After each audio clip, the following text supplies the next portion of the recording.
Habakkuk 2 Tables Bible Study, Presentation number 32, Daniel Part 3, Nebuchadnezzar and Adventism. ஆபகுக்கின் 2 கற்பலகைகளின் வேதாகம பாடத்தில் இது 32வது presentation. Daniel 3வது பாகத்தை நாம் பார்க்க இருக்கிறோம். இன்றைக்கு நாம் நேபுகாத்நேச்சரும் அட்வென்டிஸ்டுகளும் என்கிற தலைப்பின் கீழாக நாம் இன்றைக்கு வேதத்தை ஆராய இருக்கிறோம். ஒரு சிறிய ஜெபம் செய்து நாம் தொடங்குவோம். பரலோகத்தில் இருக்கிற எங்கள் நல்ல தகப்பனே, இந்த நாளை கிருபையாக எங்களுக்கு கொடுத்ததுக்காக நன்றி அப்பா. இதோ இந்த சத்தியத்தை எங்கள் சபை கொடுத்திருக்கிறீர் பிதாவே. இந்த சத்தியத்தை பேசும்போது பரிசுத்த ஆவியானவர் உதவி எனக்கு கொடுத்தரலும் பிதாவே. உம்முடைய நாமத்தின் மகிமைக்கு மாத்திரம் நான் பேச நீ கிருபை தரும் பிதாவே. மேலும் கேட்கிற ஒவ்வொருவருடனும் நீர் கூட இருந்தால் அவங்களுக்கு இந்த சத்தியங்களை புரியும்படியாக செய்யும் பிதாவே. பரிசுத்த ஆவியானவர் உதவி அவர்களுக்கும் கொடுத்தரலும் பிதாவே. எங்கெல்லாம் இந்த சத்தியம் செல்கிறதோ அவர்கள் அனைவரும் இந்த சத்தியத்தை புரிந்து கொண்டு இதை மற்றவர்களுக்கு சொல்ல உங்களுக்கு உதவி செய்யும் பிதாவே. இயேசுவின் வழியாக ஜெபிக்கிறேன் பிதாவே, ஆமென். நாம் வெளிப்படுத்தல் 14:8 2ஆம் தூதிலே பாபிலோன் விழுந்தது என்று நாம் படித்தோம். பாபிலோன் ஒரு முறை விழுந்தது, 2ஆம் முறை விழுந்தது. இது எதற்கு ஒத்திருக்கிறது என்றால் 3ஆம் முறை விழுகிறதற்கு இது ஒத்திருக்கிறது என்று நாம் படித்தோம். இதான் ட்ரிபிள் அப்ளிகேஷன் ஆஃப் ப்ராஃபஸி என்று நாம் படித்தோம். ஒரு தீர்க்க தரிசனத்தை 3 விதமாக நாம் பார்க்க முடியும். அது ஒரே மாதிரி நடந்து கொண்டு வருகிறது.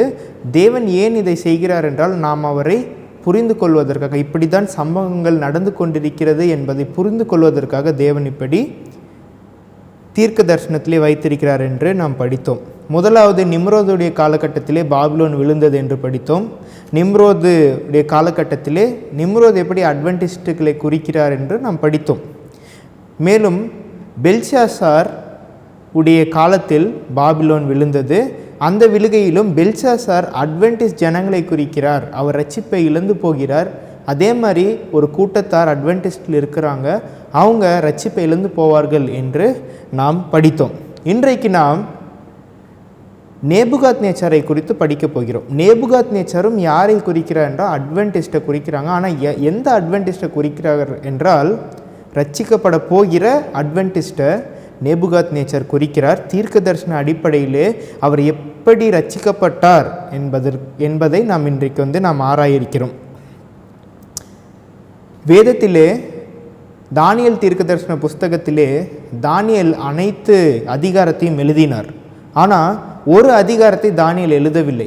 அதை யார் எழுதினார்னா நேபுகாத்நேச்சர் எழுதினார். நம்ம அனைவருக்கும் தெரியும் 4ஆம் அதிகாரம். அதே மாதிரி ஸ்பிரிட் ஆஃப் ப்ராஃபஸி, அம்மையாருடைய எழுத்துக்களிலே அனைத்தும் அம்மையார் எழுதினது தான் ஸ்பிரிட் ஆஃப் ப்ராஃபஸியில். ஆனால் ஒரு அதிகாரம் மட்டும் அம்மையார் எழுதவில்லை. யார் எழுதினார் என்றால் வில்லியம் மில்லர் எழுதினார். அப்போ அம்மையாருடைய எழுத்திலே வில்லியம் மில்லருடைய ஒரு கனவு காணப்படுகிறது. வில்லியம் மில்லர் 2 கனவுகளை காண்கிறார். 2ஆம் கனவை குறித்து அம்மையார் அவங்களுடைய புஸ்தகத்தில் எழுதியிருக்கிறாங்க. அப்போது அது பரிசுத்த ஆவியினாலே அருளப்பட்ட ஒரு கனவாக நமக்கு இருக்கிறது, ஒரு தரிசனமாக இருக்கிறது. நாம் நேபுகாத்நேச்சருடைய வாழ்க்கையில் பார்க்கும்போது நேபுகாத்நேச்சருக்கு தானியல் 2ஆம் அதிகாரத்தில் ஒரு கனவு வந்தது, தானியல் 4ஆம் அதிகாரத்தில் ஒரு கனவு வந்தது. 2 கனவுகள் நேபுகாத்நேச்சருக்கும் வந்தது. அப்போது இவங்க 2 பேருக்கும் ஒரு ஒற்றுமை இருக்கிறது. நேபுகாத்நேச்சருடைய 2ஆம் கனவிற்கும் வில்லியம் மில்லர் அவருடைய 2ஆம் கனவிற்கும் ஒரு ஒத்துமை இருக்கிறது. இந்த 2 தரிசனங்களையும் நாம் பார்க்க வேண்டும். அப்படி பார்க்கும்போது நம்முடைய அட்வென்டிஸ்டுடைய வாழ்க்கையில் என்ன நடந்தது என்பதை நாம் தெளிவாக புரிந்து கொள்ள முடியும். இந்த 2 கனவுகளை குறித்து நாம் இன்னைக்கு படிக்க போகிறோம். முன்பதாக அநேகருக்கு வில்லியம் மில்லருடைய அந்த தரிசனம் என்னவென்று தெரியாது. அந்த கனவு, அவருக்கு என்ன கனவு வந்தது என்று தெரியாது. அது என்ன கனவு என்றால், ஒரு அறைக்குள்ளாக வில்லியம் மில்லர் செல்கிறார். அப்படி செல்லும் பொழுது அங்கே ஒரு டேபிள், ஒரு மேஜையின் மேல் ஒரு பெட்டி வைக்கப்பட்டுள்ளது. அந்த பெட்டியை திறக்க ஒரு சாவி இருக்கிறது. அதை அவர் திறந்த பொழுது உள்ளே பார்த்தீர்கள் என்றால் அநேக விலை மதிக்க முடியாத முத்துக்களும் பொன்னும் வெள்ளியும் அதில் இருக்கிறது. இது எதற்கு ஒத்து தேவன் நமக்கு கொடுத்திருக்கிறார் என்றால், வில்லியம் மில்லர் என்கிற நபர் அவர் தீர்க்க தரிசனத்தை ஆராய்வதற்காக தேவன் ஏற்படுத்தின ஒரு ஊழியக்காரர். அவர் என்ன செய்கிறார் என்றால், வேதத்தை ஆராய்ந்து இது மாதிரி ஒரு பெட்டியை செய்து ஒரு தீர்க்க தரிசனத்தை நமக்கு கொடுக்கிறார். அதுதான் இந்த 1843 சார்ட். இதை அவர் கொடுக்கிறார். வேதத்தை ஆராய்ந்து அவர் நமக்கு கொடுக்கிறார். பரலோகத்திலிருந்து தூதன் வந்து இந்த செய்தியை வில்லியம் மில்லர் கொடுத்தார் என்று நாம் எலன் ஒயிட் ரைட்டிங்கில் நம்ம படிக்கலாம். அப்போது அந்த பெட்டியில் இருக்கிற சத்தியங்களை இவர் சேகரித்து இந்த சார்ட்டை நம்ம கொடுத்து விட்ட பிற்பாடு என்ன ஆனது என்றால், இதை அனைவரும் வந்து இந்த அழகை, இந்த சத்தியத்தினுடைய அழகை பார்ப்பதற்காக அநேகர் உள்ளே வருகிறார்கள். அப்படி உள்ளே வந்த பிற்பாடு என்ன ஆகிறது என்றால், உள்ளே அவர்கள் அதை பார்த்து ரசிப்பதற்கு பதிலாக என்ன செய்கிறார்கள் என்றால், உள்ளே இருக்கிற முத்துக்களை பொறுக்கி விடுகிறார்கள். சிலர் என்ன செய்கிறார்கள், அந்த பெட்டியை கிழித்து விடுகிறார்கள். சிலர் அதன் மேல் தூசியை மண்ணியும் வாரி போடுகிறார்கள். அப்பொழுது வில்லியம் மில்லர் வந்து பார்க்கும் பொழுது, அவர் சேகரித்த சத்தியத்திற்கு இப்படி இவர்கள் செய்து விட்டார்களே என்று அந்த பெட்டியை நோக்கி அவர் பார்க்கிறார். அவர் பார்த்து அழுது புலம்புகிறார். அப்பொழுது ஒருவர் வருகிறார். அவர் யார் என்றால், அந்த பெட்டியை சீர் செய்கிற நபர். அது நாம் தீர்க்க தரிசனத்தில் இருவருக்கு ஒப்பிட முடியும். ஒருவர் யார் என்றால் இயேசு கிறிஸ்து. அவர் மறுபடியுமாக வந்து சத்தியங்களை மறுபடியும் சீர்படுத்துகிறார். அப்பொழுது வில்லியம் மில்லர் அழுது கொண்டு இருக்கும்போது ஒரு மனிதர் உள்ளே வருகிறார். அவர் வந்து மறுபடியுமாக இந்த பெட்டியை சீர்படுத்துகிறார். சீர்படுத்தின பிற்பாடு உள்ளே இருக்கிற அந்த சத்தியங்கள் அளவுக்கு அடர்ந்த ஒரு வெளிச்சம் அதிலே காணப்படுகிறது என்பதை நாம் பார்க்க முடிகிறது. அப்பொழுது வில்லியம் மில்லர் சந்தோஷப்படுகிறார். அப்போ இது எதற்கு ஒத்து இருக்கிறது என்றால், வில்லியம் மில்லர் சத்தியங்களை கொடுத்தார். 1843 சார்ட்லேருந்து சத்தியங்களை கொடுத்தார். இந்த சத்தியத்தை 1863 செவன்த் அட்வென்டிஸ்ட் சபையினர்கள் உள்ளே புகுந்து அதில் இருக்க சத்தியங்களை எல்லாம் விலக்கிவிட்டார்கள், நீக்கிவிட்டார்கள். அதில் இருக்கிற வெளிச்சம் போய்விட்டது. அப்போது 1989 ஒரு மனிதன் வருகிறார். அந்த மனிதர் என்ன செய்கிறார்னா, இந்த சத்தியத்தெல்லாம் ஒன்று திரட்டுறார். இந்த சத்தியத்தெல்லாம் ஒன்று திரட்டும் போது என்ன ஆகிறது என்றால், அந்த சத்தியம் இன்னும் அதிகமான வெளிச்சத்தோடு நமக்கு வந்திருக்கிறது. அதுதான் 2001 நமக்கு வந்த இந்த ஹாபகுக் 2 டேபிள் சத்தியம். வில்லியம் மில்லருக்கு இருந்த அறிவை காட்டிலும், அந்த ஞானத்தை காட்டிலும், அந்த வெளிச்சத்தை காட்டிலும் நமக்கு இப்பொழுது தெளிவாக அந்த வெளிச்சம் எப்படி நமக்கு வந்திருக்கிறது என்று இந்த ஒவ்வொரு ப்ரெசன்டேஷனில் நீங்கள் கேட்கும்போது நீங்கள் எதை புரிந்து கொள்ள முடியும். இதே சம்பவம் தானியேல் 4ஆம் அதிகாரத்தில் இருக்கிறது. நேபுகாத்நேச்சாருடைய 2ஆம் கனவும் வில்லியம் மில்லருடைய 2ஆம் கனவும் ஒத்திருக்கிறது என்பதை நாம் இன்றைக்கு படிக்கப் போகிறோம். தானியேல் 4:1-3 நான் வாசிக்கிறேன். ராஜாவாகிய நேபுகாத்நேச்சார் பூமி எங்கும் குடியிருக்கிற சகல ஜனத்தாருக்கும் ஜாதியாருக்கும் பாஷைக்காரருக்கும் எழுதுகிறது என்னவென்றால், உங்களுக்கு சமாதானம் பெருக கடவது. உன்னதமான தேவன் என்னிடத்தில் செய்த அடையாளங்களையும் அற்புதங்களையும் பிரசித்தப்படுத்துவது எனக்கு நன்மையாக கண்டது. அவருடைய அடையாளங்கள் எவ்வளவு மகத்துவமும் அவருடைய அற்புதங்கள் எவ்வளவு வல்லமுமாக இருக்கிறது. அவருடைய ராஜ்யம் நித்திய ராஜ்யம், அவருடைய ஆளுகை தலைமுறையாக நிற்கும். இங்கே நாம் பார்க்கும் பொழுது நேபுகாத்நேச்சார் எதை முன்வைக்கிறார் என்றால், அவர் கொடுத்த ஒரு அடையாளம், தேவன் செய்த அடையாளத்தையும் அற்புதத்தையும் முன்வைக்கிறார். அப்போ இங்கே அடையாளம் என்கிற வார்த்தை, இது ஆங்கிலத்திலே சைன் என்று சொல்வார்கள். ஒரு அடையாளமாக நேபுகாத்நேச்சரை தேவன் நமக்காக வைத்திருக்கிறார் என்பதை நாம் புரிந்து கொள்ள வேண்டும். உதாரணத்துக்கு நிம்ராதுடைய காலத்திலே நிம்ராடுடைய வீழ்ச்சிக்கு ஒரு அடையாளத்தை தேவன் கொடுத்தார். என்னவென்றால், அந்த கோபுரத்துடைய மேல் பகுதி, நம்ம ஸ்பிரிட் ஆஃப் ப்ராஸில் வாசித்தோம், அந்த கோபத்துடைய மேல் பகுதி இடிந்து கீழே விழுந்தது ஒரு அடையாளமாக இருந்தது என்று நாம் படித்தோம். அதே மாதிரி பெல்ஷாசர் காலத்திலே ஒரு கை, தேவனுடைய கை கீழே இறங்கி வந்து மேனே தெற்கேல் உபாசின் என்று அந்த வால், அந்த சுவரில் எழுதின போது அது அவனுக்கு பெல்ஷாசருக்கு ஒரு அடையாளமாக இருந்தது. அதே மாதிரி நேபுகாத்நேச்சாருக்கு என்ன ஒரு அடையாளம் என்றால், 7 வருடங்கள், 7 காலங்கள், 7 வருடங்கள் அவர் ஒரு மிருகத்தை போல சஞ்சரித்தார். அது செவன்த் டே அட்வென்டிஸ்டாக நமக்கும் பெல்ஷாசாருக்கும். பெல்ஷாசார் எதை நிராகரித்தார் என்றால், இந்த 7 வருடங்கள் தேவன் உங்களை சிதறடிப்பார், தேவனுக்கு கீழ்ப்படியாவிட்டால் சிதறடிப்பார் என்ற சத்தியத்திற்கு பெல்ஷாசார் கீழ்ப்படியவில்லை. அதே மாதிரி செவன்த் டே அட்வென்டிஸ்டாக நமக்கும் நேபுகாத்நேச்சரை முன்னறிவித்து சொல்வது என்றால், இந்த 7 காலங்களை நம்ம நாட்களில் போடும்போது 2520 என்கிற தீர்க்க தரிசனம், 2520 என்ற தீர்க்க தரிசனம், நாம் அதை பார்த்து நாம் புரிந்து கொள்ள வேண்டும் என்பதற்காக நேபுகாத்நேச்சரை ஒரு அடையாளமாக தேவன் வைத்திருக்கிறார். இதை நம்ம ஸ்டேட்மெண்ட்டில் வாசிப்போம். Bible echo April 25, 1898. Belshazzar had been given many opportunities for knowing and doing the will of God. He had seen his grandfather Nebuchadnezzar banished from the society of men. He had seen the king driven from his kingdom and made the companion of the beast of the field. But Belshazzar's love for amusement and self-glorification effaced the lesson he should never have forgotten, and he had committed sins similar to those that brought signal judgment on Nebuchadnezzar. நேபுகாத்நேச்சருக்கு நடந்த அனைத்தும், நேபுகாத்நேச்சருக்கு தேவன் கொடுத்த அந்த நியாய தீர்ப்பு அனைத்தும் அவனுக்கு தெரிந்திருந்தும் அவன் என்ன செய்தான் என்றால் தன் சுயத்தை முன்வைத்தான். கடால் என்று நாம் வாசிக்கிறோம். தானியேல் 8 வருகிறது அனுதினம் என்று. இது சாத்தானுடைய ஒரு செயல். அது இவனுடைய இருதயத்துக்குள்ளாக வந்தது. அவன் என்னத்தை மறந்தான் என்றால் தேவனுடைய நியாய தீர்ப்புக்காக ஒரு அடையாளத்தை கொடுத்தார். அந்த 7 காலங்கள் 2520 என்ற சத்தியத்தை அவன் மறந்தான் என்று நாம் பார்க்க முடிகிறது. He wasted the opportunities graciously granted him, neglecting to use the opportunities within his reach for becoming acquainted with the truth. What must I do to be saved was the question that the great but foolish king passed by indifferently. இந்த காரியங்கள் அவனுக்கு தெரிய வந்த பொழுது Belshazzar என்ன செய்திருக்க வேண்டும் என்றால், நான் ரட்சிக்கப்படுவதற்கு என்ன செய்ய வேண்டும்? நேபுகாத்நேச்சர் தன்னை எப்படி தாழ்த்தினாரோ அதே மாதிரி தேவனுக்கு முன்பாக தன்னை தாழ்த்தி இருக்க வேண்டும். ஆனால் அவன் தாழ்த்தவில்லை. அதற்காக இங்கே அம்மையார் ஃபூலிஷ் கிங் என்று எழுதுகிறார்கள். ஃபூலிஷ் வர்ஜின்ஸ் என்று நாம் படிக்க முடியாது. புத்தி இல்லாத கன்னியாக இங்கே அவர் இருக்கிறார். The history of his grandfather stood out as vividly before him as the writing on the wall. அந்த சுவற்றிலே மேனே மேனே தெற்கேல் உபாசின் என்கிற கணக்கை நாம் பார்க்கும்போது 2520 என்கிற தீர்க்க தரிசனம் வருகிறது.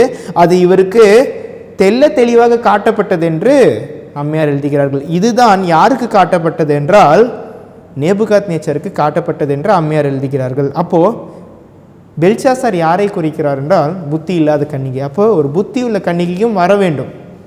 யார் என்றால் இந்த புத்தி உள்ள கன்னிகை நேபுகாத்நேச்சர் என்று நாம் தெல்ல தெளிவாக பார்க்க முடியும்.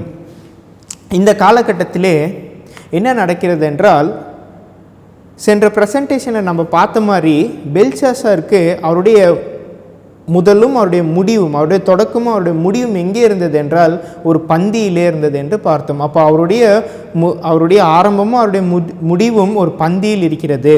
அதே மாதிரி 7 டே அட்வென்டிஸ்ட் திருச்சபையினுடைய ஆரம்பமும் முடிவும் ஒரு காலகட்டத்தில் இருக்கிறது, ஒரு சம்பவத்தில் முடிகிறது.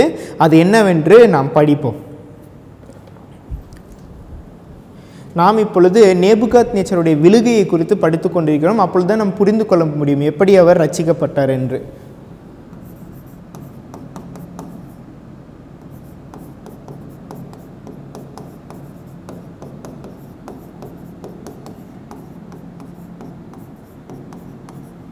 நேபுகாத்நேச்சர்ஸ் ஃபால், நேபுகாத்நேச்சருடைய விழுகையை குறித்து நாம் படித்து கொண்டிருக்கிறோம்.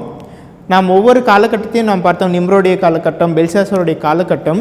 யாராவது ஒருவர் என்ன செய்வார் என்றால் இங்கே தேவனுக்குரிய ஒரு செய்தியை தேவனுடைய ஊழியக்காரர்கள் கொடுப்பார்கள். அப்போது இங்கே எச்சரிப்பின் செய்தி, ஒரு வார்னிங் மெசேஜ் இங்கே வருகிறது.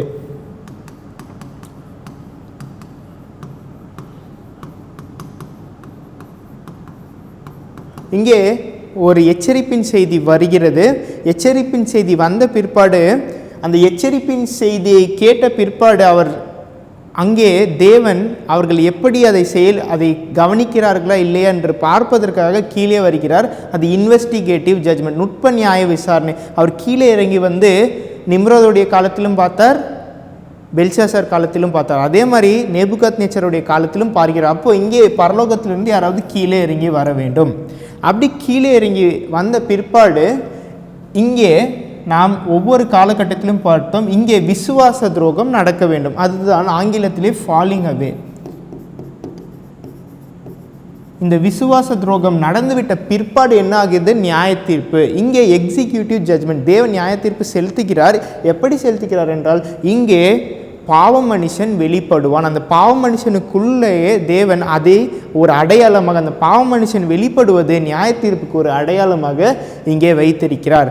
இதற்கு அப்புறம் என்ன நடக்கும் என்றால் தேவன் ஒரு கொடிய வஞ்சகத்தை சபையின் மீது அனுப்புவார், அநேகர் விழுந்து போவார்கள் என்று நாம் படிக்கிறோம். அப்போது இந்த காலகட்டத்திலே நாம் இப்படி பார்க்கும் பொழுது இது தொடக்கம், இது முடிவு. இது தொடக்கம், இது முடிவு. நாம் ஒரு 10% முன்பதாக போகும்போது ஆதி இஸ்ரவேலர்கள் 2 ஓய்வை அவர்கள் நிராகரித்தார்கள் என்று பார்த்தோம். இது ஆதி இஸ்ரவேலர்கள்.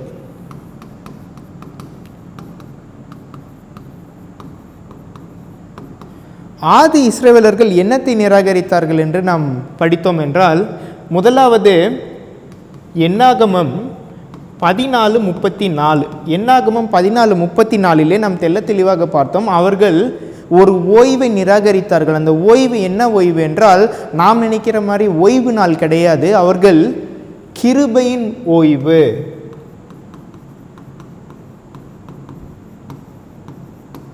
ரெஸ்ட் ஆஃப் கிரேஸ், கிருபையின் ஓய்வு. தேவன் கானான் தேசத்திற்குள்ளாக போவதற்காக அவர்களை உள்ளே போக சொன்னார். ஆனால் அவர்கள் அந்த ஓய்வை இங்கே நிராகரித்தார்கள் என்று நாம் பார்க்க முடிகிறது. இந்த ஓய்வை அவர்கள் நிராகரிக்கிறார்கள். அப்படி நிராகரிக்கிற பட்சம் என்ன ஆகிறது என்றால், இது இவர்களுடைய தொடக்கம், இது இவர்களுடைய தொடக்கம், பிகினிங். இவர்களுடைய முடிவு எப்படி முடிகிறது என்றால், இவர்கள் என்னத்தை விட்டுவிடுகிறார்கள் என்றால், ஓய்வு நாளை விட்டுவிடுகிறார்கள். இங்கே ஒரு ஓய்வு, கிருபையின் ஓய்வு விட்டுவிடுகிறார்கள். இங்கே ஓய்வு நாளை விட்டுவிடுகிறார்கள்.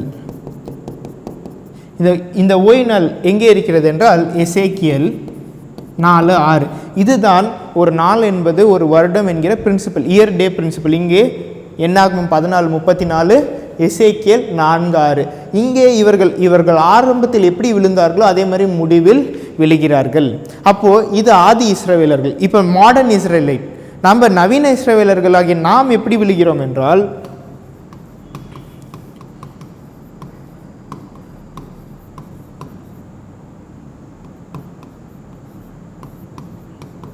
செவன் டே அட்வென்டிஸ்ட் நாம் எப்படி விழப் போகிறோம் என்றால், நமக்கு 2 ஓய்வு கொடுக்கப்பட்டிருக்கிறது.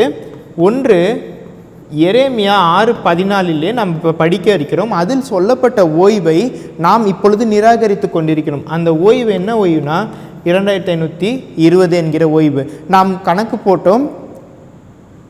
தேசம் 2520 நாட்கள் என்ன ஓய்வு கொண்டாட வேண்டும். அதை ஓய்வு கொண்டாடாத பட்சத்தில் என்ன ஆனது என்றால், இஸ்ரவேல் ஜனங்கள் தங்களுடைய ரட்சிப்பை எழுந்து போகிறதுக்கு இது ஒரு முக்கிய காரணமாக இருந்ததாக அம்மையார் நமக்கு எழுதினார்கள். அப்போ இங்கே நாம் இப்பொழுது கடைசி காலத்திலே சபைக்கு இந்த ஒரு சத்தியத்தை சொல்லி கொண்டிருக்கும் போது அநேகர் நிராகரிக்கிறார்கள். அப்படி அவங்க நிராகரிக்கும் போது இது இவங்களுடைய தொடக்கத்திலே அநேகர் இதை நிராகரிக்கிறார்கள். இது முடிவில் எப்படி முடியும் என்றால், ஓய்வு நாளை சண்டே லா, ஞாயிறு ஆசரிப்பு சட்டம் வரும்போது இங்கே அவர்கள் ஓய்வு நாளை விட்டுவிடுவார்கள். ஓய்வு நாளை அவர்கள் விட்டுவிடுவார்கள். இது எங்கே இருக்கிறது என்றால், தானியேல் 11:41 இருக்கிறது. இதைதான் சபைக்கு நாம் இப்பொழுது சொல்லிக் கொண்டிருக்கிறோம்.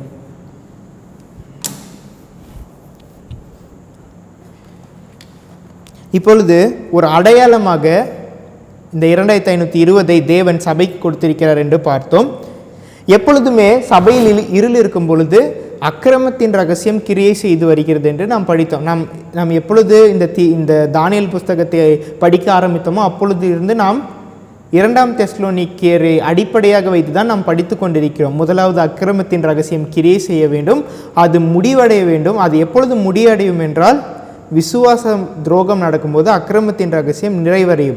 அதுக்கு பிற்பாடு தான் யார் வெளிப்படுவான் என்றால், பாவ மனுஷன் வெளிப்படுவான். அதுக்கப்புறம் தான் தேவன் கொடிய வஞ்சகத்தை சபையின் மேல் அனுப்புகிறார் என்று நாம் பார்த்தோம். அப்படியே என்றால் தானியேல் 4ஆம் அதிகாரத்திலே அக்கிரமத்தின் ரகசியம் எங்கே கிரியை செய்கிறது என்று நாம் வாசிப்போம். 4-7 நான் வாசிக்கிறேன். நேபுகாத்நேச்சராகிய நான் என் வீட்டிலே சவுக்கியமுள்ளவனாயிருந்து என் அரண்மனையிலே வாழ்ந்து கொண்டிருந்தேன். நான் ஒரு சொப்பனத்தை கண்டேன், அது எனக்கு திகிலை உண்டாக்கிற்று. என் படுக்கையின் மேல் எனக்கு உண்டான நினைவுகளும் என் தலையில் தோன்றின தரிசனங்களும் என்னை கலங்க பண்ணிற்று. ஆகையால் சொப்பனத்தின் அர்த்தத்தை எனக்கு தெரிவிக்கிறதற்காக பாபிலோன் ஞானிகளை எல்லாம் என்னிடத்தில் கொண்டு வரும்படி கட்டளையிட்டேன். அப்பொழுது சாஸ்திரிகளும் ஜோசியரும் கல்தேயரும் குறி சொல்லுகிறவர்களும் என்னிடத்திலே வந்தார்கள். சொப்பனத்தை நான் அவர்களுக்கு சொன்னேன், ஆனாலும் அதன் அர்த்தத்தை எனக்கு தெரிவிக்க மாட்டாமற் போனார்கள். இங்கே ஒரு சத்தியத்தை தேவன் வெளிப்படுத்துகிறார். ஆனால் இவர் யாருக்கிட்ட போகிறார் என்றால், அந்த ஞானிகள், பாபிலோனுடைய ஞானிகள். ஒரு சத்தியத்தை, தேவன் பரிசுத்தமாக கொடுத்த ஒரு கனவை, ஒரு தரிசனத்தை அவர் என்ன செய்கிறார் என்றால், ஒரு அந்நியான தெய்வத்தை கும்பிடுகிறவர்களுக்கு எடுத்து சென்று போகிறார். அப்போ அக்கிரமத்தின் ரகசியம் என்பது என்னவென்று நாம் படித்தோம். ஒரு சுத்தமானதையும் அசுத்தமானதையும் இணைக்கிறதே இந்த அக்கிரமத்தின் ரகசியம். இங்கே நேபுகாத்நேச்சர் அதை செய்தார் என்று நாம் பார்க்க முடிகிறது. இங்கே ஒவ்வொரு காலகட்டத்திலும், நிம்ரோடைய காலகட்டத்திலும் பெல்சாசாருடைய காலகட்டத்திலும் ஒரு எச்சரிப்பின் செய்தி வந்தது. அந்த எச்சரிப்பின் செய்தி இங்கே வந்ததா? யார் மூலியமாக அந்த எச்சரிப்பின் செய்தி வந்தது? ஏன்னா எச்சரிப்பின் செய்தி யார் கொடுக்க வேண்டும்? தேவனுடைய ஊழியக்காரர்கள் கொடுக்க வேண்டும். இங்கே பாருங்கள், 4 தானியேல் 4:8. கடைசியிலே என் தேவனுடைய நாமத்தின்படியே பெல்சாசார் என்னும் பெயரிடப்பட்டு பெல்தேஷாசார் என்னும் பெயரிடப்பட்டு பரிசுத்த தேவர்களின் ஆவியையுடைய தானியேல் என்னிடத்தில் கொண்டு வரப்பட்டான். அவனிடத்தில் நான் சொப்பனத்தை விவரித்து சொன்னதாவது. இங்கே நாம் தெள்ள தெளிவாக பார்க்க முடிகிறது. தானியேல் வருகிறார். தானியேல் என்ன செய்கிறார் என்றால், தானியேல் அந்த எச்சரிப்பின் செய்தியை கொடுக்கிறார். இது எதற்கு ஒப்பாக இருக்கிறது என்றால், கடைசி காலத்தில் நமக்கும் எச்சரிப்பின் செய்தி எங்கிருந்து தான் வர வேண்டும்? தானியேல் புஸ்தகத்திலிருந்து வர வேண்டும். அது என்ன பகுதி என்றால், தானியேல் 11:40 45. இந்த 6 வசனங்களில் தான் செவன்த் டே அட்வென்டிஸ்டுக்கு கடைசியாக எச்சரிப்பின் செய்தியாக இருக்கிறது. இதை நம்ம ஸ்க்ரீனில் பார்ப்போம். இங்கே அக்கிரமத்தின் ரகசியம் இங்கே கிரியை செய்து வருகிறது. இது நேபுகாத்நேச்சருடைய காலகட்டம். இங்கே மிஸ்ட்ரி ஆஃப் இனிக்விட்டி.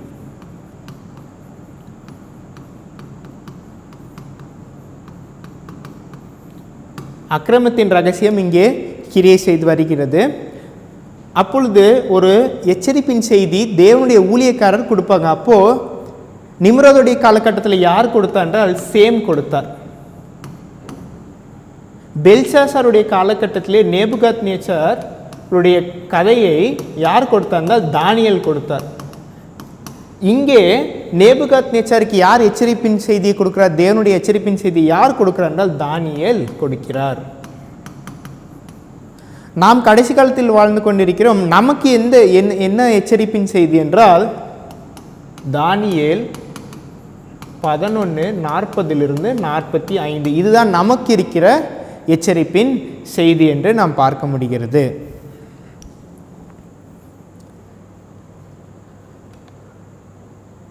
இந்த காலகட்டத்திலே இப்படி ஒரு எச்சரிப்பின் செய்தி வந்துவிட்ட பிற்பாடு பரலோகத்திலிருந்து ஒரு சக்தி கீழே, ஒரு வல்லமை கீழே இறங்கி வர வேண்டும் என்று நம்ம ஒவ்வொரு காலகட்டத்திலும் படித்தோம். இங்கே யார் கீழே இறங்கி வந்தார் என்று நாம் படிக்கலாம். தானியேல் 4:13. நான் படுக்கையில் இருக்கையில் என் தலையில் தோன்றின தரிசனங்களை காணும்போது காவலனாகிய பரிசுத்தவான் ஒருவன் வானத்திலிருந்து இறங்கி வர கண்டேன். இது யார் என்று அம்மையார் எழுதுகிறார்கள் என்றால் இயேசு கிறிஸ்து. இந்த காவலனாகிய பரிசுத்தவான் ஒருவன் வானத்திலிருந்து கீழே இறங்கி வருகிறார். அவர் கீழே இறங்கி வந்தபோது நேபுகாத்நேச்சர் உயிரோடு இருந்தாரா? ஆம், நேபுகாத்நேச்சர் உயிரோடு இருந்தார். அப்பொழுது இங்கே தேவன் கீழே இறங்கி வந்து ஒரு விசாரணை செய்கிறார். நுட்ப நியாய விசாரணை. யாருக்கு என்றால் உயிரோடு இருக்கிறவங்களுக்கு. ஏனென்றால் நேபுகாத்நேச்சர் உயிரோடு இருக்கிறார். இந்த காலகட்டத்திலே காவலனாகிய ஒரு பரிசுத்தவான் கீழே இறங்கி வருகிறார். அப்பொழுது நேபுகாத்நேச்சர் உயிரோடு தான் இருக்கிறார். அப்போ இந்த காலகட்டம் என்ன காலகட்டம் என்றால், ஜட்ஜ்மெண்ட் ஃபார் லிவிங், நுட்ப நியாய விசாரணை உயிரோடு இருக்கிறவங்களுக்கு இங்கே ஆரம்பித்தது. எப்பொழுது இந்த காவலனாகிய பரிசுத்தவான் கீழே இறங்கி வந்தாரோ அப்பொழுது இது ஆரம்பித்தது. அப்போது இங்கே 9/11 என்று பார்த்தோம். 2001 9/11 என்ன ஆனது என்றால், இரட்டை கோபுரங்கள் விழுந்தது. அப்பொழுது வெளிப்படுத்தல் 18ஆம் அதிகாரத்தின் தூதன் கீழே இறங்கி வந்தார்.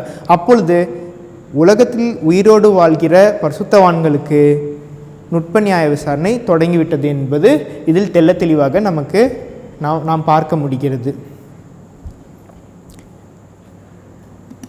இப்பொழுது 4:14 நாம் வாசிப்போம். என்ன ஆனதென்று அந்த காவலனாகிய பரிசுத்தவான் என்ன சொல்கிறார் என்று கேளுங்கள். அவன் உரத்த சத்தமிட்டு, இந்த விருட்சத்தை வெட்டி இதன் கொப்புகளை தரித்து போடுங்கள், இதன் இலைகளை உதிர்த்து இதன் கனிகளை சிதறடியுங்கள், இதன் கீழுள்ள மிருகங்களும் இதன் கொப்புகள் உள்ள பட்சிகளும் போய்விடட்டும். இங்கே நாம் பார்க்க முடிகிறது, ஒரு கனியை இங்கே சிதறடிக்கிறார்கள். இதன் கனிகளை சிதறடியுங்கள் என்று நாம் தெள்ள தெளிவாக பார்க்க முடிகிறது.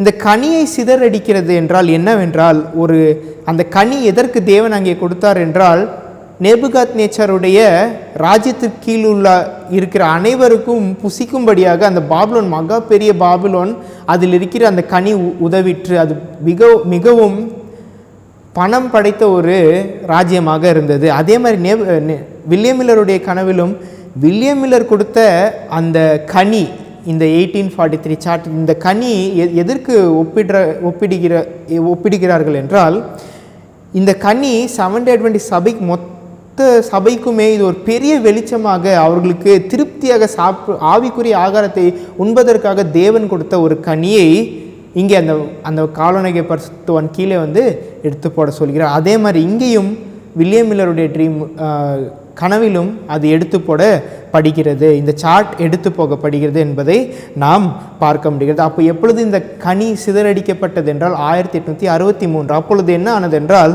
ஒரு புதிய சார்ட், இந்த 2 சார்ட், இந்த உடன்படிக்கை இல்லாத ஒரு சார்ட்டை சபை உள்ளே கொண்டு வருகிறது. இப்பொழுதும் அந்த சார்ட்டை தான் நம்ம சபையிலே தீர்க்க தரிசனமாக உரைத்து கொண்டிருக்கிறோம். இப்படி வில்லியம் மில்லருடைய கனவில் என்ன ஆனது என்றால், அந்த பெட்டி அழித்து போடப்படுகிறது. ஆனால் என்ன ஆனது என்றால், மறுபடியும் சீர் செய்யப்படுகிறது. அதே மாதிரி இந்த காலகட்டத்திலும் அந்த மரம் வெட்டப்படுகிறது. ஆனால் என்ன ஆனது என்று பாருங்க, 15வது வசனம். ஆனாலும் இதன் வேர்களாகி அடிமரம் பூமியில் இருக்கட்டும், அந்த வேர் அடியில் இருக்கட்டும், முற்றிலுமாக நீங்கள் அழிக்க வேண்டாம் என்று இங்கே தேவன் சொல்கிறார். இரும்பும் வெண்கலுமான விலங்கு இடப்பட்டு வெளியின் பசும்புலிலே தங்கி ஆகாயத்து பனியிலே நனைவதாக மிருகங்களோட பூமியின் பூண்டிலே அவனுக்கு பங்கு இருக்க கடவுது. அவனுடைய இருதயம் மனுஷ இருதயமாய் இராமல் மாறும்படி மிருக இருதயம் அவனுக்கு கொடுக்கப்பட கடவுது. இப்படி இருக்கிற அவன் மேல் 7 காலங்கள் கடந்து போக வேண்டும். இங்கே இந்த 7 காலங்கள் 2520 என்கிற சத்தியம் இங்கே வெளிப்படுகிறது. இங்கே அந்த மரத்தை தேவன் வெட்ட சொல்கிறார். ஆனாலும் அந்த அடிப்பகுதியை தேவன் வெட்ட சொல்கிறார். அந்த அடிப்பகுதி இரும்பும் வெண்கலத்தாலும் கட்டப்படுகிறது. இப்போது தீர்க்க தரிசனத்திலே இந்த இரும்பும் வெண்கலமும் எதை குறிக்கிறது என்பதை நாம் படிக்க இருக்கிறோம். அந்த மரம் என்பது ஒரு ராஜ்யத்தை குறிக்கிறது. அதே மாதிரி வில்லியம் மில்லர் அவருடைய கனவிலும் நமக்கு அந்த ராஜ்யம் என்ன ராஜ்யம் என்றால் செவன்த்-டே அட்வென்டிஸ்ட் சபை என்று நாம் இப்பொழுது கொஞ்சம் நேரத்தில் படிக்க இருக்கிறோம். முதலாவதாக அந்த மரம் ராஜ்யம்தானா என்பதை நாம் பார்க்க வேண்டும். Testimonies volume 8 126. Study Nebuchadnezzar's dream as recorded in the 4th chapter of Daniel. The king saw a lofty tree planted in the earth. Flocks and herds from the mountains and hills enjoyed its shelter, and the birds of the air built their nest in its branches. Thus were represented Nebuchadnezzar's greatness and prosperity. Nations were gathered under his sovereignty. His kingdom was firmly established in the heart of his loyal subject. இங்கே அந்த மரம் எதற்கு ஒத்திருக்கிறது என்றால், அவருடைய வளர்ச்சிக்கு, அவருடைய பெருமைக்கு, அவருடைய பெரிய குணத்திற்கு இது ஒத்திருக்கிறது என்று அம்மையார் எழுதுகிறார்கள். அவருடைய அரசாங்கத்துக்கு, அவருடைய ராஜ்யத்திற்கு அந்த மரம் ஒத்திருக்கிறது. Statement continues. The king saw his prosperity and because of it he was lifted up. Notwithstanding the warnings that God had given him, he did the very things which the Lord had told him not to do. He looked upon his kingdom with pride and exclaimed, Is not this great Babylon that I have built for the house of the kingdom of the mighty of my power and for the honor of my majesty? Daniel 4:30. The instant the words were uttered, the sentence of judgment was pronounced. The king's reason was taken away. The judgment that he had thought so perfect, the wisdom that he had prided himself on possessing were removed. The jewel of mind that which elevates man above beast, he was no longer retain. தேவன் அவருக்கு என்ன செய்தார் என்றால் அவருடைய சிந்தையை எடுத்து போட்டார். அவருடைய மைண்ட், அவருடைய சிந்தையை தேவன் எடுத்து போட்டுகிறார். அதனால் அவர் என்ன ஆகிறார் என்றால் ஒரு மிருகத்தை போல் ஆகிறார் என்று நாம் பார்க்க முடிகிறது. The scepter is no longer held in the hand of proud and powerful monarch. The mighty ruler is a maniac. He now herds with the cattle to eat as they eat. He is companion of the beast of the field. The brow that once wore a coronet is disfigured from the absence of reason and intellect. The mandate has gone forth. He down the tree and cut off his branches, sake of his leaves and scatter his fruit. இப்படி அவர் ஒரு பெரிய ராஜாவாக இருந்த போதிலும் அவருடைய சிரசிலே என்னத்தை வைப்பார்கள் என்றால் பொன் கிரவுன் வைப்பாங்க என்று இங்கே அம்மையார் எழுதுகிறார்கள். இப்பொழுது அவருக்கு ரீசன், அவரால் சிந்திக்க முடியாத ஒரு நிலைமை தேவன் அவருக்கு கொடுக்கிறார் என்று பார்க்க முடிகிறது. So the Lord magnifies himself as a true and living God.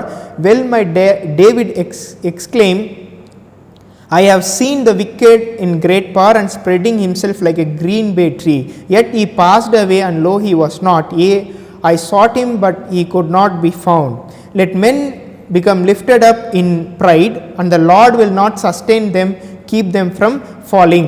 எப்பொழுது சுயம் வெளியே வருகிறதோ அப்பொழுது தேவன் தாழ்த்துவார், விசுவாச துரோகம் நாம் விழுந்து போவோம் என்பதை இங்கே இந்த ஸ்டேட்மெண்ட்ல அம்மையார் சொல்றாங்க. இப்போ பாருங்க, இந்த ராஜ்யத்தை ஒரு சபையோடு அம்மையார் இணைக்கிறாங்க. Let a church become proud and boastful, not depending on God, not exalting his power, and the church will surely be lifted by the God to brought down to the ground. தானியேல் 4ஆம் அதிகாரத்தையும் சபையும் 70 சபையும் குறித்து, சபை எப்பொழுது நேபுகாத்நேச்சாரை போல நாம் நம்முடைய சுயத்தை முன்வைக்கிறோமோ, தேவனுக்கு முன்பாக நம்மளை நாமே புகழ்ந்து கொள்கிறோமோ, எப்படி அந்த மரம் கீழே தள்ளப்பட்டதோ அதே மாதிரி சபையும் தேவன் கீழே தள்ளுவார் என்று அம்மையார் இங்கே எழுதுகிறார்கள். Let a people glory in wealth, intellect, knowledge and in anything but Christ and they will soon be brought to confusion. இப்படி இருக்கும்போது தேவன் சபைக்குள்ளாக ஒரு கன்ஃபியூஷன், ஒரு சந்தேகத்தை தேவன் அங்கே அனுமதிப்பார் என்று இங்கே அம்மையார் எழுதுகிறார்கள்.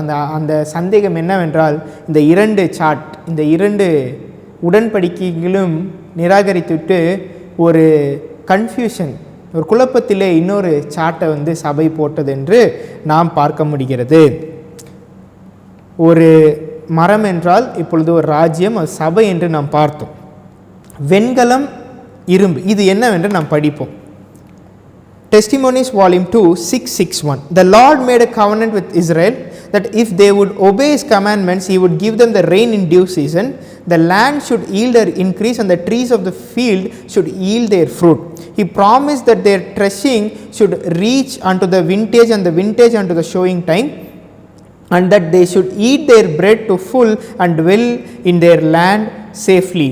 He would make their enemies to perish.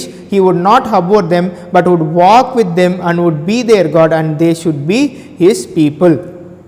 தேவன் பண்டைய இஸ்ரவேலர்களுக்கு என்ன உடன்படிக்கை செய்தார் என்றால், தேவனுக்கு அவர்களுக்கு எவ்வளோ நாள் கீழ்ப்படிந்திருக்கிறார்களோ அவ்வளவு நாளும் தேவன் முன்மாறியும் பின்மாறியும் தவறாது அனுப்புவார். அவர்கள் பரிபூர்ணமாக இந்த பூமியிலே வாழ்வார்கள் என்பது தேவன் அவர்களுக்கு ஒப்பந்தம் செய்திருந்தார். அந்த ஒப்பந்தம் எதன் அடிப்படையில் இருந்தது என்றால், தேவன் கொடுக்கிற உடன்படிக்கையை காத்து கொள்வதில் இருந்தது என்பதை நாம் புரிந்து கொள்ள வேண்டும். Statement continues. But if they disregarded his requirements he would deal with them entirely contrary to all this. அவர்கள் எப்பொழுது அந்த உடன்படிக்கையை மீறுகிறார்களோ தேவன் அதற்கு விரோதமாக செய்வார். இப்பொழுது பாருங்க, his curse, தேவனுடைய சாபம். அந்த சாபம் என்னவென்றால் மோசேயினுடைய நியாயப்பிரமாணத்தில் இருக்கிற சாபம். அந்த சாபம் 2520 என்கிற சாபம். Its curse should rest upon them in the place of his blessing. He would break their pride of power.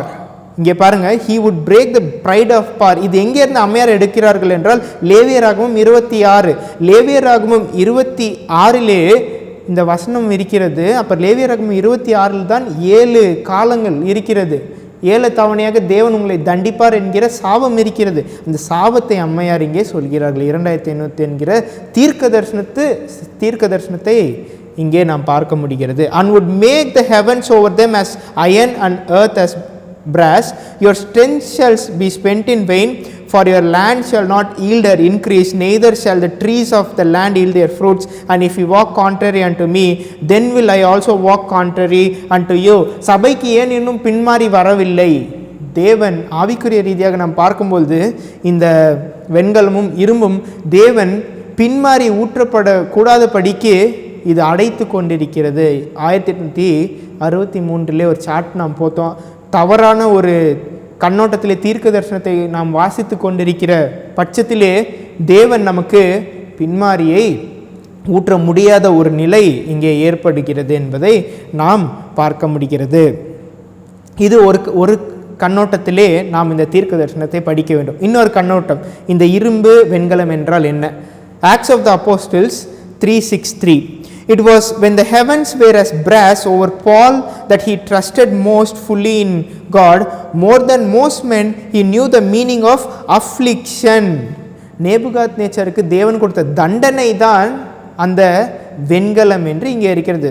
நேபுகாத்நேச்சரை தேவன் தண்டித்தார், அது வெண்கலத்துக்கு ஒத்திருக்கிறது. தேவன் தண்டிக்கிறார். இந்த 2520 என்கிற தீர்க்க தரிசனம் என்னென்றால் ஒரு தண்டனையாக இருக்கிறது. But listen to the triumph cry as beset by temptation and conflict, his feet press heavenward. Our light affliction, which is but for a moment, worketh for us a far more exceeding an eternal weight of glory, while we look not at the things which are seen, but at the things which are not seen.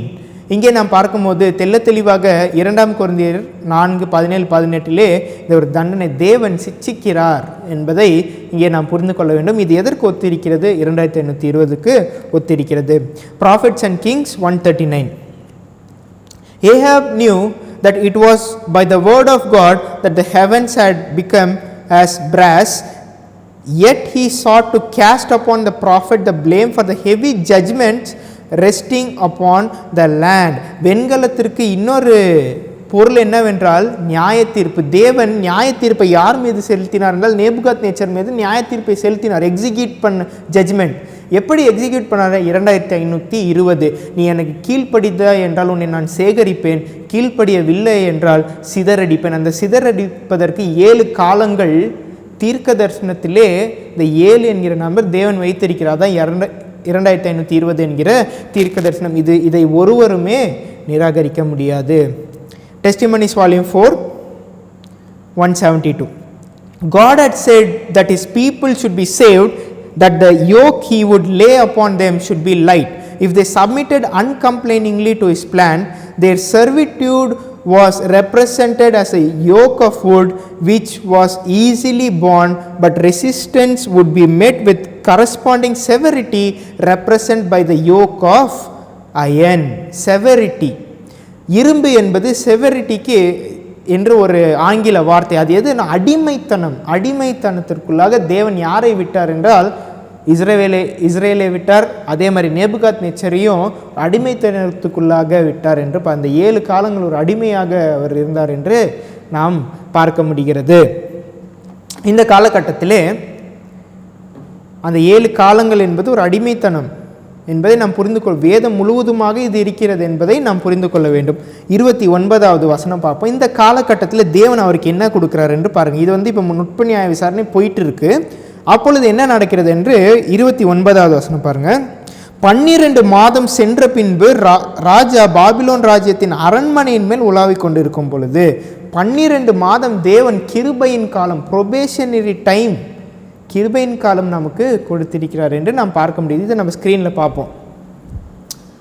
இங்கே தூதன் கீழே இறங்கி வருகிறார். அந்த கனவு தானியேல் விளக்குறாரு.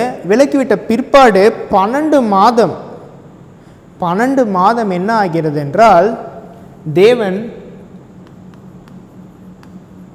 கிருபையின் காலத்தை கொடுக்கிறார். இந்த காலகட்டம் அப்போது 2001 தூதன் கீழே இறங்கி வந்தார், நமக்கு சத்தியங்கள் வந்தது. இப்பொழுது நாம் என்ன காலத்தில் வாழ்ந்து கொண்டிருக்கிறோம் என்றால் அந்த கடைசி தேவன் கொடுக்கிற கடைசி கிருபையின் காலத்தில் 2001 நாம் வாழ்ந்து கொண்டிருக்கிறோம். அந்த 12 மாதங்கள் நேபுகாத்நேச்சர் கொடுக்கப்பட்டது.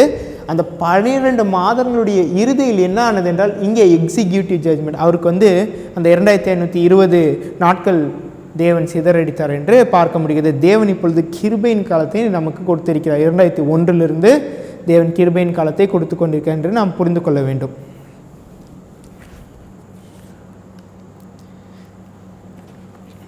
30வது வசனம், இது என் வல்லமையின் பராக்கிரமத்தினால் என் மகிமை பிரதாபத்துக்கென்று ராஜ்யத்துக்கு அரண்மனையாக நான் கட்டின மகா பாபிலோன் அல்லவா என்று சொன்னான். இந்த வார்த்தை ராஜாவின் வாயில் இருக்கும்போதே வானத்திலிருந்து ஒரு சத்தம் உண்டாகி, ராஜாவாகிய நேபுகாத்நேச்சாரே, ராஜ்யபாரம் உன்னை விட்டு நீங்கிற்று, மனுஷரினின்று நீ தள்ளப்படுவாய், வெளியின் மிருகங்களோட சஞ்சரிப்பாய், மாடுகளைப் போல புல்லை மேய்வாய். இப்படி உன்னதமானவர் மனுஷருடைய ராஜ்யத்தில் ஆளுகை செய்து தமக்கு சித்தமாய் இருக்கிறவனுக்கு அதை கொடுக்கிறார் என்பதை நீ அறிந்து கொள்ளும் மட்டும் 7 காலங்கள் உன்மேல் கடந்து போகும் என்று உனக்கு சொல்லப்படுகிறது என்று விளம்பினது. இங்கே பரலோகத்திலிருந்து ஒரு சத்தம் உண்டாகிறது. அந்த பரலோகத்திலிருந்து உண்டான சத்தம் என்ன சொல்கிறது என்று பாருங்கள். அதான் டிவைன் ப்ரொனவுன்ஸ்மெண்ட் என்று நாம் படித்தோம். இது நம்ம ஸ்க்ரீனில் பார்ப்போம். விழுகைக்கு முன்பதாக, விசுவாச துரோகத்துக்கு முன்பதாக எப்பொழுதுமே டிவைன் ப்ரொனவுன்ஸ்மெண்ட், பரலோகத்திலிருந்து ஒரு சத்தம் உண்டாகும், தேவன் பேசுவார். நிம்ரோதுடைய காலகட்டத்திலே தேவன் கீழே இறங்கி வந்து பேசினார் என்று நாம் பார்த்தோம். ஆதியாகமம் 11ஆம் அதிகாரத்திலே பெல்ஷாசார் காலகட்டத்திலே பரலோகத்திலிருந்து ஒரு கை கீழே வந்து எழுதினது என்று நாம் பார்த்தோம். இது டிவைன் ப்ரொனவுன்ஸ்மெண்ட், பரலோகத்திலிருந்து ஒரு செயல் நடக்கிறது. அதே மாதிரி இந்த காலகட்டத்திலும் பரலோகத்திலிருந்து ஒரு சத்தம் உண்டாகிறது என்பதை நாம் புரிந்து கொள்ள வேண்டும்.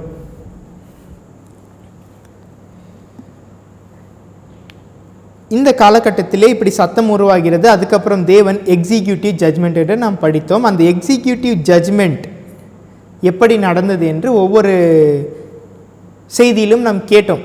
நிம்ரோதுடைய காலகட்டத்தில் தேவன் எப்படி அவருக்கு எக்ஸிக்யூட்டிவ் ஜட்ஜ்மெண்ட், எப்படி நியாய தீர்ப்பை செலுத்தினார் என்றால் சிதறடித்தார், அவர்களை சிதறடித்தார் என்று நாம் பார்த்தோம். பெல்ஷாசாருடைய காலகட்டத்திலே பெல்ஷாசார் என்ன செய்யப்பட்டார் என்றால், பெல்ஷாசாருக்கு அடையாளமாக மெனே தெர்கேலுபாசின் என்று அந்த காலத்தை தேவன் சொன்னார். அது தேவன் அவருக்கு நியாய தீர்ப்பை அப்பொழுது செலுத்தினார். நீ இதை பார்க்கவில்லை, இதை நீ அறிந்திருந்தும் இதை நீ நிராகரித்தாய், அதனால் தேவன் அவரை அங்கே கொன்று போட்டார் என்று நாம் பார்க்க முடிகிறது. அதே மாதிரி நேபுகாத்நேச்சாருக்கு தேவன் நியாய தீர்ப்பு கொடுக்கிறார். அந்த நியாய தீர்ப்பு 2520 என்று நாம் பார்க்க முடிகிறது. 7 காலங்கள். இதை நம்ம ஸ்க்ரீனில் பார்ப்போம். இங்கே விசுவாச துரோகம் அடுத்து 3வது குறிப்படையாளம். இந்த 3வது குறிப்படையாளம் எப்பொழுதுமே நியாய தீர்ப்பு என்று நாம் பார்த்தோம். இந்த நியாய தீர்ப்பு நிம்ரோதுக்கு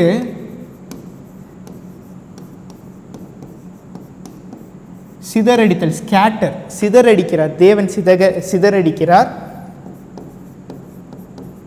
பெல்ஷாசாருக்கு தேவன் என்ன செய்கிறார்? பெல்ஷாசாருக்கு தேவன் 2520 ஒரு செய்தியை கொடுக்கிறார். அவர் கேட்கவில்லை. அதனால் அந்த நியாய தீர்ப்பின்படி அவருக்கு அங்கே என்ன நடக்கிறது என்றால் அவர் மரணிக்கிறார் என்று பார்க்கிறோம். அப்போ இங்கே நேபுகாத்நேச்சாருக்கு என்ன ஆகிறது என்றால் அவருக்கு 2520. அப்போது ஒவ்வொரு காலகட்டத்திலும் தேவன் ஒரு அடையாளத்தை வைத்திருக்கிறார். இப்போ 2520 ஓய்வு நாளுக்கு ஒத்திருக்கிறது, நியாய தீர்ப்புக்கு இங்கே ஒத்திருக்கிறது. அப்போ நம்ம இங்கே 2520 நாம் புரிந்து கொள்ளவில்லை என்றால் நியாயராசரி சட்டம் வரும்போது ஓய்வு நாளை விட்டு விடுவோம் என்பதற்கு ஒரு அடையாளமாக இங்கே நாம் பார்க்க முடிகிறது. எப்படி நாம் முன்னிருந்த விசுவாசத்தை நாம் முடிவு வரைக்கும் பெற்றிருக்க வேண்டும் என்று பவுல் எழுதுகிறார். அதுதான் முன்னிருந்த விசுவாசம் கடைசி வரையும் நமக்கு இருக்க வேண்டும். அப்போ இங்கே இப்பொழுது சபைக்கு வருகிற சத்தியத்தை நான் கவனிக்காவிட்டால் இங்கே நான் விழுந்து விடுவேன் என்பதற்கு அடையாளமாக நேபுகாத்நேச்சர் சைன் என்று அம்மையார் எழுதுகிறார். ஒரு அடையாளமாக தேவன் கொடுத்திருக்கிறார். இந்த 7 வருடங்கள் எதை குறிக்கிறது என்றால் சயின்டிஃபிக்காக நாம் பார்க்கும்போது நம் உடலில் இருக்கிற செல்ஸ், உடலில் இருக்கிற ஒவ்வொரு உயிர்களும் செல்ஸ் என்ன ஆகிறது என்றால் அது ரீப்ளேஸ் ஆகிறது. சயின்ஸில் படிப்போம். அப்போ இந்த 7 வருடத்துடைய முடிவிலே அவர் எப்படி மாறுகிறார் என்றால் அந்த 7 ஒரு முழுமையை குறிக்கிறது. அவர் முழுமையாக மாறுகிறார். அவருடைய உடம்பில் இருக்க செல் மாறுது என்று நாம் தெளிவாக புரிந்து கொள்ள முடிகிறது. அப்போ அவர் யாருக்கு ஒத்திருக்கிறார் என்றால் தேவன் தானியேல் 1ஆம் அதிகாரம் 1ஆம் தூது, தானியேல் 2ஆம் அதிகாரம் 2ஆம் தூது, தானியேல் 3ஆம் அதிகாரம் 3ஆம் தூது. இது 3 தூதுக்கும் அவர் செவி கொடுக்கவில்லை. அவர் என்ன ஆகிறார் என்றால் தேவன் அவரை சிதறடிக்கிறார். ஆனால் அதுக்கப்புறம் தேவனுடைய அரசாட்சியை அவர் புரிந்து கொள்கிறார். அப்பொழுது அவர் என்ன செய்யப்படுகிறார்? சேகரித்து கொள்ளப்படுகிறார். அதே மாதிரி செவன்த் டே அட்வென்டிஸ்டுக்கு தேவன் 1843 1850 2 உடன்படிக்கை, ஒரு உடன்படிக்கை செய்கிறார் 2 சாட்டை வச்சு. அதை நாம் கடைப்பிடிக்கவில்லை. தேவன் நம்மை சிதறடித்தார். 1863 சிதறடித்தார். மறுபடியும் எப்பொழுது சேர்த்து கொண்டார்? 126 வருடங்கள் அப்புறமாக 1989 தேவன் சேர்த்து கொள்ள ஆரம்பித்தார். நேபுகாத்நேச்சரை முன்பு சிதறடித்தார். அதுக்கப்புறம் அவர் புரிந்து கொள்ள பிற்பாடு அவர் சேகரிக்கப்பட்டார். அதே தான் அட்வென்டிஸ். நேபுகாத்நேச்சர் அண்ட் அட்வென்டிசம் என்கிற தலைப்பு என்னவென்றால், நேபுகாத்நேச்சருக்கு நடந்ததே நமக்கு நடந்து கொண்டிருக்கிறது. நாம் முதலாக இந்த உடன்படிக்கையை நிராகரித்தோம். இப்பொழுது நாம் அந்த உடன்படிக்கையை பற்றி கொண்டோமானால் நம்மை தேவன் இப்பொழுது சேகரித்து கொண்டிருக்கிறார். கடைசி சபையாக சேகரித்து கொண்டிருக்கிறார். 144,000 பேராக தேவன் சேகரித்து கொண்டிருக்கிறார் என்பதை நாம் புரிந்து கொள்ள வேண்டும். அப்போ ஒரு செய்தி வருகிறது. அந்த செய்தி எவர்லாஸ்டிங் காஸ்பல் என்று நாம் படித்தோம். எவர்லாஸ்டிங் காஸ்பல் என்பது நித்திய சுவிசேஷம். ஒரு நித்திய சுவிசேஷத்தை தேவன் கொடுக்கும்போது அது ஒரு தீர்க்க தரிசன செய்தி. அந்த தீர்க்க தரிசன செய்தி சபையை புத்தியுள்ளவர்களையும் புத்தி இல்லாதவர்களையும் பிரிக்கிறது. அப்போ இந்த காலகட்டத்தில் செய்தி வந்தது. பெல்ஷாசார் யாருக்கு ஒத்திருக்கிறார்? புத்தி இல்லாதவர்களுக்கு ஒத்திருக்கிறார். நேபுகாத்நேச்சர் புத்தியுள்ள கன்னிகைகளுக்கு ஒத்திருக்கிறார். வைஸ் வர்ஜின், ஃபூலிஷ் வர்ஜின் என்று நாம் மத்தேயு 25 நாம் பார்க்கிற உவமை இங்கே எப்படி நிறைவேறுகிறது என்று நாம் புரிந்து கொள்ள முடியும். Manuscript releases volume 20 170. எப்படி நேபுகாத்நேச்சர் ரட்சிக்கப்படுகிறார் என்று பாருங்கள். What is justification by faith? It is the work of gospel in laying the glory of man in the dust and doing for man that which it is not in his power to do for himself. When men see their own nothingness, they are prepared to be clothed with the righteousness of Christ when they begin to praise and exalt God all the day long. Then by beholding they are become changed into the same image. இங்கே எப்படி அவர் மறுபடியுமாக சேகரிக்கப்பட்டார் என்றால் நீதிமானாக்கப்பட்டார். கிறிஸ்துவின் மேல் இருக்கிற விசுவாசத்தினால் நீதிமான் பிழைப்பான் என்று ஆபகுக் 2ஆம் அதிகாரத்தில் நாம் வாசிக்கிறோம் என்று அல்லவா? அதுதான் விசுவாசத்தினாலே அவர் நீதிமானாக்கப்பட்டது என்பதை இங்கே நாம் புரிந்து கொள்ள முடிகிறது. இப்போது இந்த 2 கற்பலகைகள் நமக்கு இல்லைன்னா, நம்ம பின்னாடி இருக்க சாட் இல்லைன்னா, ஆபகுக் 2ஆம் அதிகாரத்திலே இதன் மேல், இந்த அஸ்திபாரத்தின் மேல் நாம் கட்டவில்லை என்றால் நாம் நீதிமானாக இருக்க முடியாது. ஏனென்றால் இதில் மேல் இருக்கிற விசுவாசத்தை பொறுத்தே நாம் நீதிமானா இல்லையா என்பது நாம் புரிந்து கொள்ள வேண்டும். தானியேல் 4:34-37 நான் வாசிக்கிறேன். அந்த நாட்கள் சென்ற பின்பு நேபுகாத்நேச்சராகிய நான் என் கண்களை வானத்திற்கு ஏறெடுத்தேன். என் புத்தி எனக்கு திரும்ப வந்தது. அப்பொழுது நான் உன்னதமானவரை ஸ்தோத்தரித்து என்றென்றைக்கும் ஜீவித்திருக்கிறவரை புகழ்ந்து மகிமைப்படுத்தினேன். அவருடைய கர்த்தத்துவமே நித்திய கர்த்தத்துவம், அவருடைய ராஜ்யமே தலைமுறை தலைமுறையாக நிற்கும். பூமியின் குடிகள் எல்லாம் ஒன்றுமில்லை எண்ணப்படுகிறார்கள். அவர் தமது சித்தத்தின்படியே வானத்தின் சேனையும் பூமியின் குடிகளையும் நடத்துகிறார். அவருடைய கையை தடுத்து அவரை நோக்கி என்ன செய்கிறீர் என்று சொல்லத்தக்கவன் ஒருவனும் இல்லை என்றேன். அவ்வேளையிலே என் புத்தி எனக்கு திரும்ப வந்தது. என் ராஜபாரத்தின் மேன்மைக்காக என் மகிமையும் என் முகக்கலையும் எனக்கு திரும்ப வந்தது. என் மந்திரிமாரும் என் பிரபுக்களும் என்னை தேடி வந்தார்கள். இந்த மந்திரிமார்களும் இந்த பிரபுக்களும் நேபுகாத்நேச்சரை தேடி வருகிறார்கள். இதில் மந்திரிமார்களும் பிரபுக்களும் சிறந்தவர் யார்? முதலாக நேபுகாத்நேச்சர் நம்பினது யார் என்றால் தானியேல். இவர் எப்படி இந்த நாட்கள் முடிந்த பிற்பாடு தானியேல் வருகிறார்? தானியேல் தான் இந்த பிரபுக்களை கூட்டிக் கொண்டு வருகிறார் என்று நாம் யோசிக்க முடியும். எப்படி கூட்டிக் கொண்டு வருகிறது என்றால், அந்த 7 காலங்கள் 2520 என்பதை தானியேல் புரிந்திருக்கிறார். அதனால் தான் இந்த சாபம் அனைத்தும் எங்கள் மேல் வந்தது. இந்த நியாயப்பிரமாணத்தின் மேல் இருக்கிற சாபம் எல்லாம், மோசே எழுதியிருக்கிற சாபம் எல்லாம் எங்கள் மேல் வந்தது என்பதை தானியேல் எழுதுகிறார். அது 2520 என்பதை தானியேல் புரிந்து கொண்டார். அந்த காலங்கள் நிறைவடைகிறது என்பதை தீர்க்க தரிசன அடிப்படையில் தானியேல் புரிந்து கொண்ட பிற்பாடு ராஜாவை கூட்டிக் கொள்ள தானியேலும் மந்திரிகளும் பிரபுக்களும் வருகிறார்கள் என்று நாம் தெளிவாக பார்க்க முடிகிறது. Testimonies to Ministers 4:36. Belshazzar, awed by the representation of God's power, showing that they had a witness, though they knew it not, had great opportunities of knowing the works of the living God and His power and of doing His will. He had been privileged with much light. பெல்ஷாசாருக்கு தேவன் அதிக வெளிச்சத்தை கொடுத்தார் என்று அம்மையார் இங்கே எழுதுகிறார்கள். அப்பொழுது யாருக்கு இந்த கடைசி காலத்தில் அதிக வெளிச்சத்தை கொடுத்திருக்கிறார்? செவன்த் டே அட்வென்டிஸ்ட் திருச்சபைக்கு எப்படி பெல்ஷாசாருக்கு அனைத்து வெளிச்சத்தையும் அதிக வெளிச்சத்தை தேவன் கொடுத்தாரோ, அதே மாதிரி நம்முடைய பயனீர்ஸுடைய வாழ்க்கையில் என்ன நடந்தது, ஏன் இந்த 7 காலங்களை நாம் படிக்க வேண்டும் என்கிற அந்த அதிக வெளிச்சத்தை நமக்கு இப்பொழுது கொடுத்து கொண்டிருக்கிறார். 2001 செப்டம்பரில் இருந்து நம்ம கொடுத்து கொண்டிருக்கிறார். ஆனால் என்ன ஆனது என்று பாருங்க. His grandfather Nebuchadnezzar had been warned of his danger in forgetting God and glorifying himself. அவருடைய தாத்தாவாகிய நேபுகாத்நேச்சார் இப்படியெல்லாம் எனக்கு நடந்தது என்கிற அந்த எச்சரிப்பின் செய்தியை பெல்ஷாசார் நிராகரித்தார் என்று பார்க்க முடிகிறது. பெல்ஷாசார் என்ன தவறு செய்தார்? Belshazzar had a knowledge of his banishment from the society of men and his association with the beast of the field, and these facts which ought to have been a lesson to him, he disregarded. இவ்வளவு சத்தியங்கள் இருந்தும் அவர் அந்த சத்தியத்தை ஒரு பொருட்டாக எண்ணவில்லை. இவ்வளவு சத்தியங்கள் நமக்கு இருக்கிறது. 1843 1850 இருக்கிற இந்த சார்ட்ஸில் தேவன் கொடுத்திருக்கிறார். அந்த சத்தியத்தை ஒரு பொருட்டாக சபை எண்ணவில்லை என்பதற்கு பெல்ஷாசார் ஒரு உதாரணமாக இருக்கிறார். as if they had never occurred, அது நடக்காத மாதிரி அவர் இருந்தார் என்று இப்பொழுதும் சபையினுடைய நிலைமை அப்படித்தான் இருக்கிறது. அநேகர் நாம் இவ்வளவு நடந்து கொண்டிருக்கிறது, உலகமே முடிய போகிறது, இன்னும் நாம் உலகத்துக்குரிய பொருட்களை நாம் தேடி கொண்டிருக்கிறோம். இவை அனைத்தும் தீர்க்க தரிசனமே இல்லாதபடி நாம் வாழ்ந்து கொண்டிருக்கிறோம் என்பதை நாம் புரிந்து கொள்ள வேண்டும். And he went on repeating the sins of his grandfather. He dared to commit the crimes which brought God's judgment upon Nebuchadnezzar. He was condemned not alone that he himself was doing wickedly, but that he had not availed himself of opportunities and capabilities if cultivating of being right. அவர் என்ன செய்தார் என்றால்,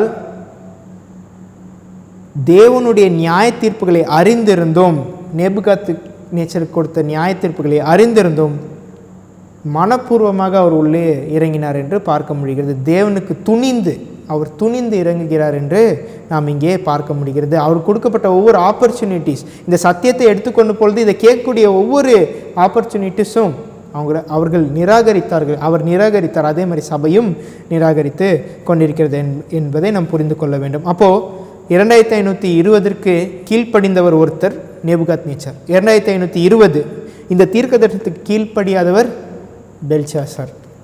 புத்தியுள்ள கன்னிகை, புத்தி இல்லாத கன்னிகை, wise virgin, foolish virgin என்று நாம் தெளிவாக பார்க்க முடிகிறது. Signs of Times July 20, 1891. இதை ஏன் நான் சொல்லிக் கொண்டிருக்கிறேன் என்றால், நேபுகாத்நேச்சர் எந்த பாதையிலே நடந்தார், எந்த பாதையிலே பெல்ஷாசாரை நடக்க சொன்னார், பெல்ஷாசார் என்ன பாதையை நிராகரித்தார் என்பதை நாம் படிக்க இருக்கிறோம். Signs of Time July 20, 1891. In the history of Nebuchadnezzar and Belshazzar, God speaks to nations of today. We are to take the heart the lessons he sought to teach these rebellious kings. For if Belshazzar had pursued a course in harmony with the instruction given to his grandfather, he would have retained not only his kingdom but his life. Nebuchadnezzar, Belshazzar அவங்க இருவருடைய வாழ்க்கையிலும் தேவன் ஏன் அந்த செயல்களை நடத்தினார் என்றால், நமக்கு ஒரு பாடமாக இருக்க வேண்டும் என்பதற்காக அவர் நடத்தினார் என்று அம்மையார் எழுதுகிறார்கள். ஒருவேளை பெல்ஷாசார் இந்த 2520 என்கிற தீர்க்க தரிசனத்தை புரிந்திருந்தாரானால் அவருடைய ராஜ்யத்தை அவர் தக்க வைத்திருந்திருப்பார் என்று அம்மையார் எழுதுகிறார்கள். He disregarded the lessons and went on in rebellion against God, committing the very sin for which his grandfather had been reproved and punished. He too lifted up himself in pride and exaltation. The final judgment of God fell upon him and his house. His great sin was that, notwithstanding God had given him light, he refused to walk in the paths of righteousness. அவருடைய பெரிய பாவம் என்ன பாவம் என்றால், தேவன் ஒரு வழியை வைத்திருக்கிறார், ஒரு பாதையை வைத்திருக்கிறார், அந்த பாதையில், அந்த நீதியின் பாதையிலே அவர் நடக்க முடியவில்லை. எரேமியா 6:14 வழியிலே நின்று பூர்வ பாதைகள் எவை என்று நாம் கேட்க வேண்டும் என்று எரேமியா எழுதுகிறார். அந்த பூர்வ பாதை தான் இந்த பாதை. தேவன் பூர்வ காலத்திலே நம்முடைய பயனர்ஸ்க்கு இந்த நீதியின் பாதையை கொடுத்தார். தான் பூர்வ பாதை, ஓல்டு பார்ட்ஸ். இந்த பார்ட்ஸில் இந்த வழியிலே நாம் செல்ல மறந்துவிட்டோம் என்பதை நாம் புரிந்து கொள்ள வேண்டும். அப்போது இந்த காலத்திலே அவர் என்னத்தை நிராகரிக்கிறார் என்றால் அஸ்திபாரத்தை நிராகரிக்கிறார். சபை கொடுத்த அஸ்திபாரத்தை 2520 அவர் நிராகரிக்கிறார். நம்ம ஸ்க்ரீனில் பார்ப்போம். இங்கே நேபுகாத் நேச்சார் காலத்தில் முன்பதாக நேபுகாத் நேச்சாருக்கு 7 காலங்கள் நீ என்ன பண்ணுவ, நீ சஞ்சரிப்பேன்கிற எச்சரிப்பு செய்தியை தானியேல் கொடுத்தார். அப்போ இங்கே ஃபவுண்டேஷன் இங்கே வருகிறது, அஸ்திபாரம். இந்த அஸ்திபாரத்தை ஒருவர் ஏற்றுக்கொள்கிறார், ஒருவர் நிராகரிக்கிறார் என்பதை நாம் இங்கே புரிந்து கொள்ள வேண்டும். எந்த ஒரு தீர்க்க தரிசன கோடிலும் பரலோகத்திலிருந்து ஒரு தூதன் கீழே இறங்கி வரும்போது, பரலோகத்திலிருந்து ஒரு வல்லமை கீழே இறங்கி வரும்போது அங்கே ஒரு அஸ்திபாரம் காணப்படுகிறது என்பதை நாம் புரிந்து கொள்ள வேண்டும்.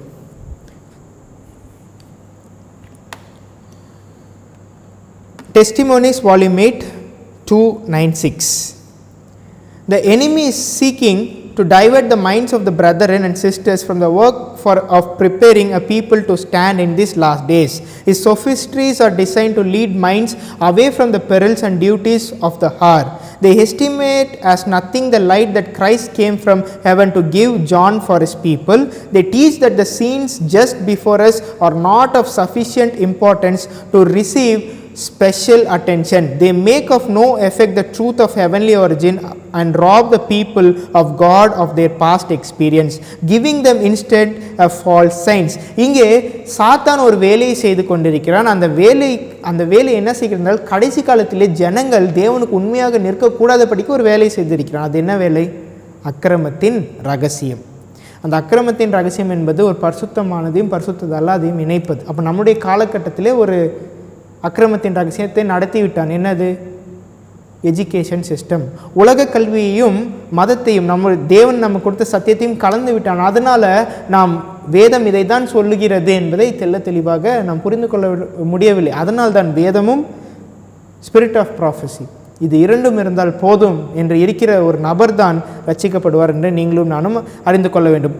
இங்கே இப்படி சாத்தான் அக்கிரமத்தின் ரகசியத்தை நடத்தி கொண்டிருக்கிறான். அப்பொழுது நாம் என்ன செய்ய வேண்டும் என்று அம்மையார் இது கண்டினியூ பண்ணுறாங்க பாருங்கள். Thus said the Lord, stand in the ways and seek, ask for the old paths, where is the good way, and walk therein. Jeremiah 6:16. எரேமியா 6:14 சொல்லப்படி நாம் பூர்வ பாதையில் நின்று வழியிலே நின்று பூர்வ பாதைகள் எவை என்று கேட்டறிந்து அது நல்ல பாதை என்று பார்த்து அதில் பயணிக்க வேண்டும் என்று அம்மையார் எழுதுகிறார்கள். நாம் சிதறப்பட்டு போனோம், மறுபடியும் தேவன் சேகரிக்கிறார், நம்மளை சேகரித்து கொண்டிருக்கிறார் ஒரு சபையாக. இப்படி சேகரிக்கப்பட வேண்டும் என என்ன செய்ய வேண்டும்? எந்த பாதையை தேவன் நியமித்திருக்கிறார்? இந்த 2 கற்பலகை, இந்த பாதையை தேவன் நியமித்திருக்கிறார். இதை ஒருவர் கடைபிடிக்கும் போது அவர் சேகரிக்கப்படுகிறார் என்று பார்க்கிறோம். Let none seek to tear away the foundation of our faith, the foundations that were laid at the beginning of our work by prayerful study of the word and by revelation. Upon this foundation we have been building for last 50 years. தேவன் நம்முடைய விசுவாசத்துக்கு கொடுத்த ஒரு அஸ்திபாரம் இருக்கிறது. அந்த அஸ்திபாரத்தை யாரும் எடுத்து போடக்கூடாது. இந்த 2 சார்ட்ஸ் இதுதான் நம்முடைய அஸ்திபாரம். இந்த அஸ்திபாரத்தை நம்முடைய பணியுடைய தொடக்கத்திலே நாம் போட்டோம். 50 வருடங்களாக இதுதான் என்னை வழிநடத்தி கொண்டிருக்கிறது என்று அம்மையார் எழுதுகிறார்கள். இதை நாம் எடுத்து போடக்கூடாது. Men may suppose that they have found a new way and that they can lay a stronger foundation than that which has been laid, but this is a great deception. ஒரு மகா பெரிய ஒரு வஞ்சனை என்னவென்றால், ஒரு புதிய அஸ்திபாரத்தை நான் கண்டுபிடித்து விட்டேன் என்று சபைக்குள்ளாக ஒருவர் வந்தார் என்றால் அதுவும் மிகப்பெரிய ஒரு வஞ்சகம். அந்த வஞ்சகம் எப்பொழுது வந்தது? 1863 ஒரு புதிய சார்ட் போடும்போது இது வந்தது. Other foundation can no man lay than that which has been laid. அப்போது யூதாசுடைய காலகட்டத்தை நாம் பார்ப்போம். ஒரு அஸ்திபாரம் வருகிறது, உண்மையான அஸ்திபாரம் இருக்கிறது, பொய்யான அஸ்திபாரம் இருக்கிறது. யூதாஸ் எதன் மேல் அஸ்திபாரம் போட்டார் என்றால், உதாரணத்துக்கு மேரி மகதலின் என்ன செய்கிறார் என்றால், இயேசுடைய பாதத்தை பரிமள தைலத்தினாலே கழுவுகிறார்கள், அதை துடைக்கிறாங்க என்று நாம் பார்த்தோம். அது விலை மதிப்பில்லாத ஒரு காரியமாக இருந்தது. ஆனால் யூதாஸ் எந்த அடிப்படையில் அதை பார்த்தன என்றால், இந்த பணத்தை வைத்து நாம் வேற ஒருவருக்காக உதவி செய்திருக்கலாமே, இதுதானே சபையினுடைய அஸ்திபாரம், சபை இப்படி தானே பணி செய்ய வேண்டும் என்று தவறான ஒரு புரிதலில் இருந்தார். அதே மாதிரி ஆஸ்தி மிகுந்த ஒரு வாலிபன் நல்ல போதகரே, நித்திய ஜீவனை சுதந்திரிப்பதற்கு நான் என்ன செய்ய வேண்டும் என்று கேட்பதற்கு தேவன் அவருக்கு போதனைகளை கொடுத்தார். அப்பொழுது யூதாஸ் என்ன செய்தார்னா, இருதயத்தில் தேவன் தவறான ஒரு பணியை செய்து விட்டார். இப்படி ஒரு பணக்கார ஒரு நபர் சபைக்கு வரும் பொழுது சபை வளரும் என்று அங்கே அவனுக்கு ஒரு இருதயத்திலே ஒரு கசப்பு உண்டானது என்பது நாம் புரிந்து கொள்ள வேண்டும். அப்போ தவறான ஒரு அடிப்படையிலே சபைக்கு பணம் இருந்தால்தான் சத்தியம் பாரும் என்ற தவறான ஒரு எண்ணத்தை யூதாஸ் கொண்டுதான் என்று நாம் பார்க்க முடிகிறது. இந்த past many have undertaken the building of a new faith, the establishment of new principles, but how long did the building stand? It soon fell, for it was not founded upon the rock. எப்படி அஸ்திபாரம் நிற்கும் என்று அம்மையார் இங்கே எழுதுகிறார். அஸ்திபாரம் எப்பொழுது நிற்கும் என்றால், உறுதியான அஸ்திபாரத்தின் மேல், கல்லாகிய அந்த கிறிஸ்துவின் மேல் கட்டப்பட்ட அஸ்திபாரமே நிற்கும் என்று எழுதுகிறார்கள். இந்த இரண்டு சாட்சி அம்மையார் ராக் ஆஃப் ஏஜஸ் என்று சொல்கிறார்கள். இயேசு கிறிஸ்துவுக்கு இதை ஒப்பிடுகிறார்கள். இதில் மேல் நாம் நிற்க வேண்டும். அப்போ கடைசி காலத்தில் வாழ்கிற நமக்கு என்ன பணி? இப்பொழுது இந்த பாதையை நாம் நிராகரித்து விட்டோம். சபை நிராகரித்து விட்டது. இந்த பாதையை, பூர்வ பாதையை நிராகரித்து விட்டது. நமக்கு வருகிற பணி என்னவென்றால், 144,000 பேருடைய பணியை நம்ம வாசிப்போம். ஏசாயா 58:12. 4 பணிகள் இங்கே இருக்கிறது. இதை நான் வாசிக்கிறேன். உன்னிடத்திலிருந்து தோன்றினவர்கள், முதலாவது வேலையை பாருங்கள், பூர்வ முதல் பாழாய் கிடந்த ஸ்தலங்களை கட்டுவார்கள். முதலாவது, பூர்வ முதல் பாழாய் கிடந்த ஸ்தலங்களை கட்டுவார்கள். இரண்டாவது, தலைமுறையாக இருக்கும் அஸ்திபாரங்கள் மேல் நீ கட்டுவாய். தலைமுறையாக இருக்கிற அஸ்திபாரத்தை நாம் கட்டுவோம் என்று இங்கே எழுதுகிறார்கள். திறப்பானதை அடைக்கிறவன், திறப்பானதை நாம் அடைப்போம். குடியிருக்கும்படி பாதைகளை திறக்கிறவன் என்று நீ பெயர் பெறுவ. பாதைகளை திறக்கிறவன், பூர்வ பாதைகளை நினையுங்கள் என்று நாம் படித்தோம். அந்த பூர்வ பாதையை திறக்கிற வேலை நமக்கு இருக்கிறது. அப்போது நாம் தெளிவாக புரிந்து கொள்ள வேண்டும். கடைசி காலத்தில் நமக்கு இருக்கிற வேலை, பூர்வ பாதைகளை அழித்து விட்டார்கள், அழித்து விட்டோம். நாம் மறுபடியுமாக வழியிலே நின்ற அந்த பாதைகளை பார்க்கும்போது இந்த 2 சாட்டுகளும் தேவன் நமக்கு கொடுத்திருக்கிறார் என்பதை நாம் புரிந்து கொள்ள வேண்டும். இந்த காரியங்களை சொல்வதற்கு 2 கொரிந்தியர் 13:1 நாம் பார்ப்போம். எந்த ஒரு காரியத்தை சொல்ல வேண்டும் என்றாலும் 2 சாட்சிகள் நமக்கு இருக்க வேண்டும். அந்த 2 சாட்சிகள் ஒவ்வொரு காலகட்டத்திலும் இருக்கிறது. உதாரணத்துக்கு பார்த்தீங்கன்னா, உடன்படிக்கை பெட்டி, உடன்படிக்கையின் பெட்டிக்கு மேலாக 2 தூதர்கள் இருப்பார்கள். ஏனென்றால் 2 சாட்சிகள் இருக்க வேண்டும். அதற்காக 2 தூதர்கள் இருக்கிறார்கள். சகரியா புஸ்தகத்திலே நாம் ஒலிவ மரங்களை குறித்து படித்தோம். பொன்னிறமான எண்ணெய், அது பரிசுத்த ஆவியானவர். அவர் எப்படி சபைக்கு வருகிறார் என்பதை படிக்கும் பொழுது அவர் இந்த 2 குழாய்கள் வாரமாக வருகிறார் என்று நாம் படித்தோம். சகரியா புஸ்தகத்திலே நாம் படித்தோம். அப்பொழுது பழைய ஏற்பாட்டு காலத்திலே அவர்களுக்கு அந்த 2 பொற்குழாய்கள் என்ன என்று படித்தோம் என்றால், நியாயப்பிரமாணமும் தீர்க்கதரிசிகளும் என்று படித்தோம். மில்லரைட் அட்வென்டிஸ்ட் பயனர்ஸுடைய காலத்திலே அவர்களுக்கு புதிய ஏற்பாடு, பழைய ஏற்பாடு, இதன் 2 பொற்குழாய்கள். இதன் வழியாக பரிசுத்த ஆவியானவர் அவர்களுக்கு ஊற்றப்பட்டார். கடைசி காலத்திலே 144,000 பேருக்கும் சபைக்கும் எப்படி பரிசுத்த ஆவியானவர் ஊற்றப்படுகிறார் என்றால், அவர்களுக்கும் 2 காரியங்கள் துவாரமாக, ஒன்று வேதம், இன்னொன்று ஸ்பிரிட் ஆஃப் ப்ராஃபசி. இது 2ஐயும் நாம் படிக்காவிட்டால் நமக்கு என்ன ஆகும் என்றால், பரிசுத்த ஆவியானவர் நமது இல்லை என்பதை நாம் புரிந்து கொள்ள வேண்டும். அப்போ 2 சாட்சிகள் இருக்க வேண்டும். என் பின்னாடி இருக்கிற இந்த 2 சாட்சிலையும் 2520 என்கிற சாத்தியம். First testimony, second testimony. முதலாவது சாட்சி, இரண்டாவது சாட்சி. 2 சாட்சிகள் இருக்க வேண்டும் என்று நாம் பார்க்க முடிகிறது. இஸ்ரவேல் ஜனங்களுக்கு, ஆதி இஸ்ரவேல் சபைக்கு 2 கற்பலைகளை கொடுத்தார். இந்த 2 கற்பலைகள் 2 சாட்சியாக இருக்கிறது. ஆபகுக் 2:2-3 நாம் பார்க்கும்போது நம்முடைய சபைக்கு தேவன் என்ன கொடுத்தார்? 2 கற்பலைகள், 2 விட்னஸஸ், 2 சாட்சிகளை இங்கே தேவன் கொடுத்திருக்கிறார். இந்த கற்பலைகள் தேவனுடைய விரலினால் எழுதப்பட்டது என்று நாம் யாத்திராகம் 31 வாசிக்க முடியும்.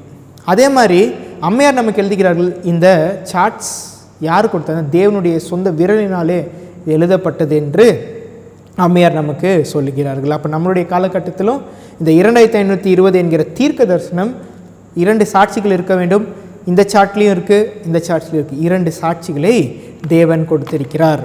அப்போ 1863 சாட்டில் அந்த சத்தியம் இல்லை. ஏனென்றால் சாத்தான் தவறாக ஒரு சார்ட்டை சபைக்கு உள்ளாக கொண்டு வந்தான் என்று நாம் பார்க்க முடிகிறது. Manuscript releases volume 13 359.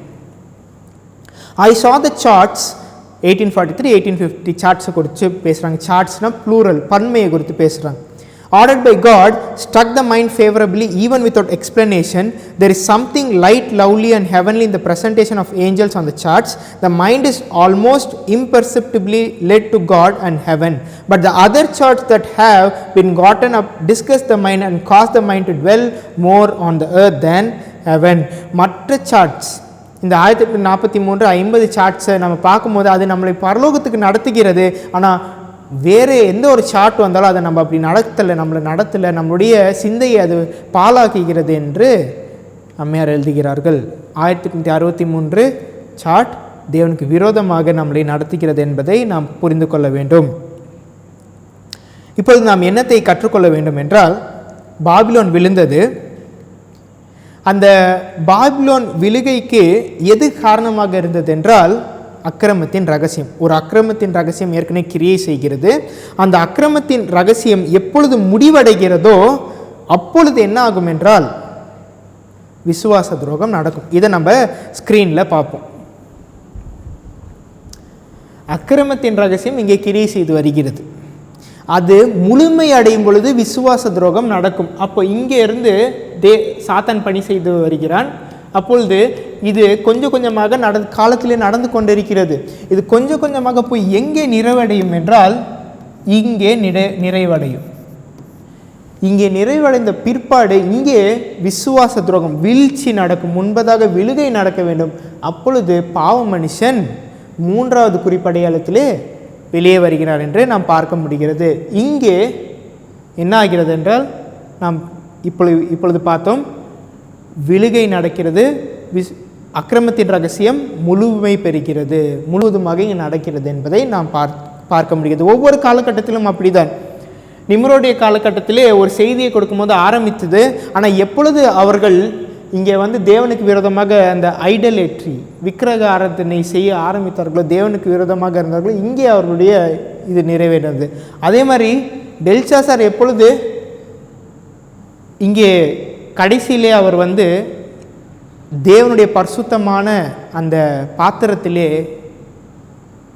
அந்த பாபிலோனிய மதுவை கலந்தாரோ, இங்கே அவருடைய முடிவு இங்கே ஆனது. ஒவ்வொரு காலகட்டத்திற்கும் சாத்தான் ஒரு வேலை செய்து கொண்டு வருகிறான். அது ஒரு இடத்தில் நிறைவடையும் போது விசுவாச துரோகம் நடக்கிறது என்று நாம் புரிந்து கொள்ள வேண்டும். அந்த விசுவாச துரோகம் நடக்கிறது என்பது க்ளோஸ் ஆஃப் ப்ரொபேஷன், கிருபையின் காலம் இங்கே முடிவடைகிறது. அப்போ இங்கே நம்ம பார்த்தபோது இதுதான் சண்டேலா முன்பதாக கிருபையின் காலம் முடிவடைகிறது என்பதை நாம் புரிந்து கொள்ள வேண்டும். இப்பொழுது தானியேல் 4ஆம் அதிகாரத்தை படித்தோம். எப்படி அக்கிரமத்தின் ரகசியம் கிரியை செய்து வருகிறது. இதே மாதிரி இந்த அக்கிரமத்தின் ரகசியம் எங்கே பார்க்கலாம் என்றால் 1ஆம் கனவிலும் பார்க்கலாம், தானியேல் 2ஆம் அதிகாரத்திலும் நாம் பார்க்கலாம். எப்படி அக்கிரமத்தின் ரகசியம், எப்படி மிஸ்ட்ரி ஆஃப் இனிக்விட்டி தானியேல் 2ஆம் அதிகாரத்தில் இருக்கிறது என்று நாம் படிப்போம். SDA Bible commentary volume 4 1168. We have come to a time when God's sacred work is represented by the feet of the image in the iron, which was mixed with miry clay. God as a people, a chosen people, whose discernment must be sanctified, who must not become unholy by laying upon the foundation wood, hay and stubble. The mingling of churchcraft and statecraft is represented by the iron and the clay. தானியேல் 2ஆம் அதிகாரத்திலே Nebuchadnezzar ஒரு கனவு காண்கிறார். அதிலே ஒரு பெரிய சிலையை காண்கிறார். அதில் ஒவ்வொரு பாகமும் ஒவ்வொரு மெட்டல், ஒவ்வொரு உலகத்தாலே செய்யப்பட்டிருக்கிறது. கடைசி பாதத்தை பார்க்கும்போது அது எதற்கு ஒத்திருக்கிறது என்றால் இரும்பும் களிமண்ணும். இரும்பும் களிமண்ணும் சேரக்கூடாது. அப்போ சேரக்கூடாதது ஒன்று சேருகிறது என்றால் அது என்னத்தை குறிக்கிறது என்றால் அக்கிரமத்தின் ரகசியத்தை குறிக்கிறது. இந்த காலகட்டத்தில் இந்த அஸ்திவாரத்தின் மேல் இந்த காலகட்டத்தில் அம்மையார் எழுதுகிறார்கள், அநேகர் எதன் மேல் கட்டி கொண்டிருக்கிறார்கள்? மரம், புல், வைக்கோல். நாம் பார்த்தோம், பொன் வெள்ளி விலையேறப்பெற்ற கற்களினாலே புத்தியுள்ள கன்னிகைகள் கட்டி கொண்டிருக்கிறார்கள்.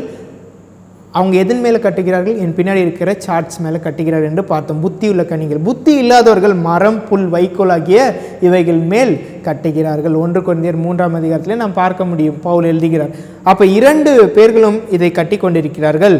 எது அவங்கள பரிசோதிக்கும்? அக்கினி அவர்களே பரிசோதிக்கும் என்பது நாம் புரிந்து கொள்ள வேண்டும். நியாயராசிரிப்பு சட்டம் வரும், அக்கினி வரும், அப்பொழுது அது பரிசோதிக்கும். The mingling of churchcraft and statecraft represent by the iron and the clay. இங்கே மதமும் அரசாங்கம் ஒன்று சேர்வதுதான் இந்த அக்கிரமத்தின் ரகசியம் என்று அம்மையார் நமக்கு எழுதுகிறார்கள்.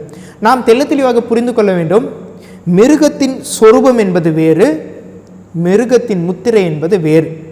இதை புரிந்து கொள்ளாமல் தான் நாம் கிருபையின் காலத்தினுடைய முடிவு ஒன்று என்று சொல்லிக் கொண்டிருக்கிறோம். ஆனால் கிருபையின் காலத்தின் முடிவு 2 பகுதி. முதலாவது அட்வென்டிஸ்ட் சபைக்கு, பிற்பாடு உலகத்திற்கு.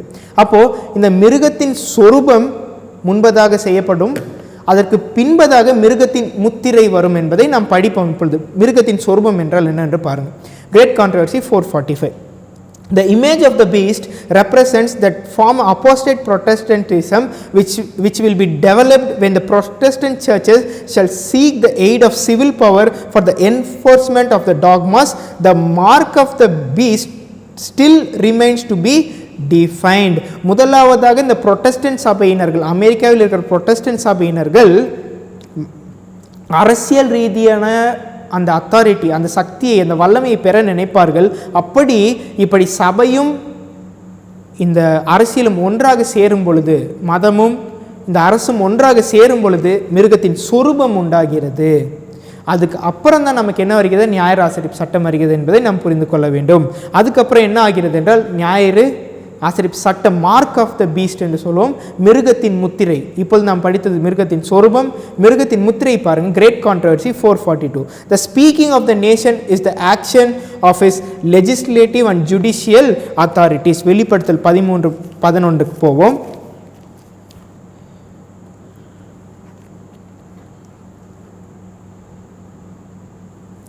பதினோராவது வசனம் பாருங்க. பின்பு வேறொரு மிருகம் பூமியிலிருந்து எழும்பி வர கண்டேன். அது ஒரு ஆட்டுக்குட்டிக்கு ஒப்பாக 2 கொம்புடையதாக இருந்தது. இது அமெரிக்கா தேசம் என நம்ம அனைவருக்கும் தெரியும். அது எப்படி இருந்தது? அது ஆட்டுக்குட்டிக்கு ஒப்பாக 2 கொம்புடையதாக இருந்தது. வலு சர்ப்பத்தை போல பேசினது. எப்பொழுது அது வலு சர்ப்பத்தை போல பேசும்? முத்திரையை போடும் பொழுது, அந்த மிருகத்தின் முத்திரை வரும்போது அது பேசுகிறது என்பதை நாம் புரிந்து கொள்ள வேண்டும். வெளிப்படுத்தல் 13 அது கீழே வரதெல்லாம் நம் அனைவருக்கும் தெரியும். அது நியாயராசிரிப்பு சட்டத்தை குறித்து பேசுகிறது. அப்போ முத்திரை, மிருகத்தின் முத்திரை வருவதற்கு முன்பதாக என்ன வருகிறது? சொரூபம் வருகிறது என்பதை நாம் புரிந்து கொள்ள வேண்டும். Great Controversy 443. But what is the image of the beast and how is it to be formed? The image is made by the 2-horned beast and is an image to the first beast. It is also called an image of beast. Then to learn what the image is like and how it is formed, we must study the characteristics of the beast itself, the papacy. இது இரண்டுக்கும் நமக்கு வித்தியாசம் தெரிய வேண்டும் என்றால், மிருகத்தின் சொரூபம் என்னவென்று நமக்கு தெரிய வேண்டும் என்றால், நாம் இந்த போப்பு மார்க்கத்தை நாம் படிக்க வேண்டும்.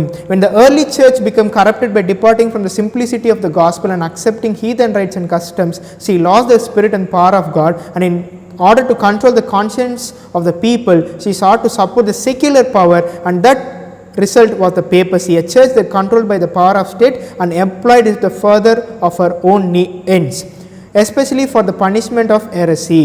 இங்கே நாம் பார்க்க முடிகிறது எப்படி இந்த போப் மார்க்கம் இந்த வரலாற்றுக்குள்ளாக வந்தது என்றால், அவர்கள் இந்த மதத்தையும் அரசாங்கத்தையும் அவர்கள் இணைத்து பணி செய்தனால அது வெளியே வந்தது என்பதை நாம் புரிந்து கொள்ள வேண்டும். In order for the United States to form an image of beast, the religious power must so control the civil government that the authority of the state will also be employed by the church to accomplish her own needs. எப்படி Pope மார்க்கம் அரசுடைய உதவினால அவர்களுடைய வல்லமையை பெற்றுக்கொண்டார்களோ, அதே மாதிரி இங்கே இந்த கடைசி காலத்திலே மதமும் என்ன ஆக வேண்டும் என்றால், மதம் அரசு அவங்களுக்கு இருக்கிற அதே அத்தாரிட்டி, அதே வல்லமை இவர்களுக்கும் வர வேண்டும். அப்பொழுதுதான் இந்த சொரூபம் உண்டாகிறது என்பதை நாம் புரிந்து கொள்ள வேண்டும். அப்போ முதலாவது என்ன நாம் புரிந்து கொள்ள வேண்டும் என்றால், நியாயராசிரிப்பு சட்டம் வருவதற்கு முன்பதாக சபையும் அரசும் ஒன்று சேரும். அதுக்கப்புறம் என்ன ஆகிறது என்றால், இந்த அமெரிக்கா தேசம் ஒரு வலு சர்ப்பத்தை போல பேசுகிறது. அதுதான் மிருகத்தின் முத்திரை என்பதை நாம் புரிந்து கொள்ள வேண்டும். Manuscript Releases, Volume 15, page 15. Several times during our conversation, in which you became very much in earnest, you repeated the sentence, "O consistency, thou art a jewel. I repeat the same with decided force to you." இங்கே அம்மையார் ஒரு கள்ள தீர்க்கதரிசியார் ஒரு பெண்மணி கிட்ட இதை எழுதுறாங்க. அவங்க என்ன எழுதுறாங்கன்னா, இவங்க என்ன சொல்கிறாங்கன்னு பாருங்கள். அந்த கள்ள தீர்க்கதரிசி என்ன சொல்கிறாங்க பாருங்கள். "You say that Anna's vision plays the forming the image of the beast after probation close." மிருகத்தின் சொரூபம் கிருபையின் காலம் முடிந்த பிற்பாடு வரும் என்று நீ சொல்கிறாய். அது ஒரு தவறு என்று அம்மையார் எழுது. திஸ் இஸ் நாட் ஸோ, இது ஒரு தவறு. You claim to believe the testimonies, let them set you right on this point. The lord has shown me clearly that the image of the beast will be form before probation closes. கிருபையின் காலம் முடிவதற்கு முன்பதாக மிருகத்தின் சொரூபம் செய்யப்படும். For this is to be the great test for the people of God, by which our eternal destiny will be decided. இங்கே மிருகத்தின் முத்திரை அல்ல, மிருகத்தின் சொரூபம் செய்யப்படும் பொழுது அங்கே நமக்கு ஒரு டெஸ்ட் வருகிறது, அங்கே ஒரு சோதனை வருகிறது. அதில் தான் நம்முடைய நித்திய வாழ்க்கை அங்கே டிசைட் ஆகிறது என்று அம்மையார் எழுதுகிறார்கள். Your position is such a jumble of inconsistencies that but few will be deceived. This is the test that the people of God must have before they are sealed. நாம் எப்பொழுது முத்திரிக்கப்படுகிறோம் என்றால், நியாயராசரிப்பு சட்டம் அப்பொழுது நாம் முத்திரிக்கப்படுகிறோம். அதற்கு முன்பதாக நமக்கு ஒரு தேர்வு இருக்கிறது, ஒரு டெஸ்ட், ஒரு பரீட்சை இருக்கிறது. அது மிருகத்தின் சொரூபம் செய்யப்படும் பொழுது அது மிருகத்தின் முத்திரை கிடையாது. All who prove their loyalty to God by observing His law and refusing to accept spurious Sabbath will rank under the banner of the Lord of God Jehovah and will receive the seal of living God. Those who yield to the truth of heavenly origin and accept the Sunday Sabbath will receive the mark of beast. What need will there be of solemn warning not to receive the mark of beast when all the saints of God are sealed and ticketed for the New Jerusalem of O consistency, thou art a jewel. இங்கே நாம் தெளிவாக பார்க்க முடிகிறது. இந்த பரீட்சை மிருகத்தின் முத்திரைக்கு முன்பதாக நமக்கு ஒரு பரீட்சை இருக்கிறது. மிருகத்தின் சொரூபம் செய்யப்படுகிறது. அந்த மிருகத்தின் சொரூபம் செய்யப்பட்ட அப்பொழுது நமக்கு ஒரு தேர்வு இருக்கிறது. அந்த தேர்வு இருக்கிறது. அப்பொழுது ஜனங்கள் என்ன செய்யப்படுகிறார்கள் என்றால் சோதிக்கப்படுகிறார்கள். அதற்கு பிற்பாடு ஜனங்கள் முத்திரிக்கப்படுகிறார்கள் என்று நாம் புரிந்து கொள்ள வேண்டும். தானியேல் 2ஆம் அதிகாரத்திலே பாதம் என்பது இரும்பும் களிமண்ணும் ஒத்திருக்கிறது. அது இரண்டும் சேரக்கூடாது. இதுதான் அக்கிரமத்தின் ரகசியத்தோடைய ஒரு நிறைவு என்று நாம் பார்த்தோம். அதுக்கப்புறம் என்ன ஆனது? அதுக்கப்புறம் நியாய தீர்ப்பு வந்தது. நியாய தீர்ப்பு எப்படி வந்தது என்றால், பரலோகத்திலிருந்து ஒரு கல், வெட்டப்படாத ஒரு கல் கீழே வந்து அந்த பாதத்தின் மேல் மோதினது. இது நியாய தீர்ப்புக்கு ஒத்திருக்கிறது. இதை நம்ம ஸ்க்ரீனில் பார்ப்போம். இங்கே அக்கிரமத்தின் ரகசியம் கிரியை செய்து வருகிறது. இது எப்பொழுது முழுமை அடையும் என்றால், விசுவாச துரோகம் நடக்கும் பொழுது முழுமை அடையும். தானியேல் 2ஆம் அதிகாரத்தில் நம்ம இப்பொழுது படித்தோம். அந்த பாதமும் களிமண்ணும் ஒன்று சேர்வது இங்கே மிஸ்ட்ரி ஆஃப் அக்கிரமத்தின் ரகசியோட முடிவு. இதுக்கப்புறம் என்ன ஆனது என்றால் நியாய தீர்ப்பு, ஜட்ஜ்மெண்ட் வந்தது. அப்பொழுது அந்த கல் உருண்டு வந்து இடித்தது என்பதை நாம் புரிந்து கொள்ள வேண்டும். அப்போது இங்கே நாம் பார்க்கும் பொழுது சபைக்கு வருகிற செய்தி, ஞாயிறு ஆசரிப்பு சட்டம் வருவதற்கு முன்பாக இந்த காலகட்டத்திலே 7 டே அட்வென்டிஸ்ட் சபைக்கு கிருபையின் காலம் முடிவடைய போகிறது. ஞாயிறு ஆசரிப்பு சட்டம் வந்த பிற்பாடு யார் 1,44,000 என்பது காணப்படும். அவர்களுக்கு தேவன் பரிசுத்த ஆவியானவரை பொழிந்தருளுவார். உரத்த சத்தத்தை பிரசங்கிப்போம். இதுக்கப்புறம் உலகத்திற்கு கிருபையின் காலம் முடிவடைய இருக்கிறது என்பதை நாம் புரிந்து கொள்ள வேண்டும். இப்படி ஒரு கூட்டம் நேபுகாத்நேச்சரை குறிக்கிற 7 டே அட்வென்டிஸ்ட் சபையில் அவர்கள் முன்பதாக இதை நிராகரித்திருந்தாலும் இப்பொழுது தேவனுடைய கிருபையினாலே இந்த சத்தியங்களை அவர்கள் பெற்று அவர்கள் பின்பதாக சேகரித்து கொள்வார்கள். அப்போ 2520 என்கிற தீர்க்க தரிசனத்தை நாம் நிராகரித்தோம். தேவன் இன்னொரு வாய்ப்பை சபை கொடுத்திருக்கிறார். இதை நாம் சரியாக பயன்படுத்தி கொள்ள வேண்டும். ஜெபம் செய்வோம். பரலோகத்தில் இருக்கிற எங்கள் தகப்பனே, இந்த நாளை கிருபையாக கொடுத்ததுக்காக நன்றி அப்பா. இதோ 2520 என்கிற மாபெரும் தீர்க்க தரிசனத்தை எங்களுடைய சபை கொடுத்தீர். நாங்கள் அதை நிராகரித்து விட்டோம் பிதாவை. இப்பொழுது கிருபையின் நிமித்தமாகவும் அன்பின் நிமித்தமாகவும் எங்களுக்கு இந்த சத்தியத்தை கொடுக்கிறீர். இந்த சத்தியத்தை நாங்கள் ஏற்றுக்கொண்டு ரட்சிப்படைய எங்களுக்கு கிருபை தாரும் பிதாவே. இதை நாங்கள் கேட்டு விட்டுவிடாதபடி இதை அனுதினமும் தியானித்து இதில் எங்களுக்கு என்ன வைத்திருக்கிறேன் என்பதை நாங்கள் புரிந்து கொள்ள எங்களுக்கு கிருபை தாரும் பிதாவே. இந்த சத்தியங்களை படிக்கிற ஒவ்வொருவரும் பரிசுத்தாவின் உதவியை கொடுத்தாலும் இதை அவர்கள் படிக்கும் பொழுது அவர்களுக்கு புரிந்து கொள்ள நீர் உதவும் பிதாவே. இந்த சத்தியத்தை அவர்கள் மனதிலே வைத்து கொள்ளாமல் இதை பிறருக்கும் சொல்ல நீர் உதவி செய்யும். இயேசுவின் வழியாக ஜெபிக்கிறேன் பிதாவே. ஆமேன்.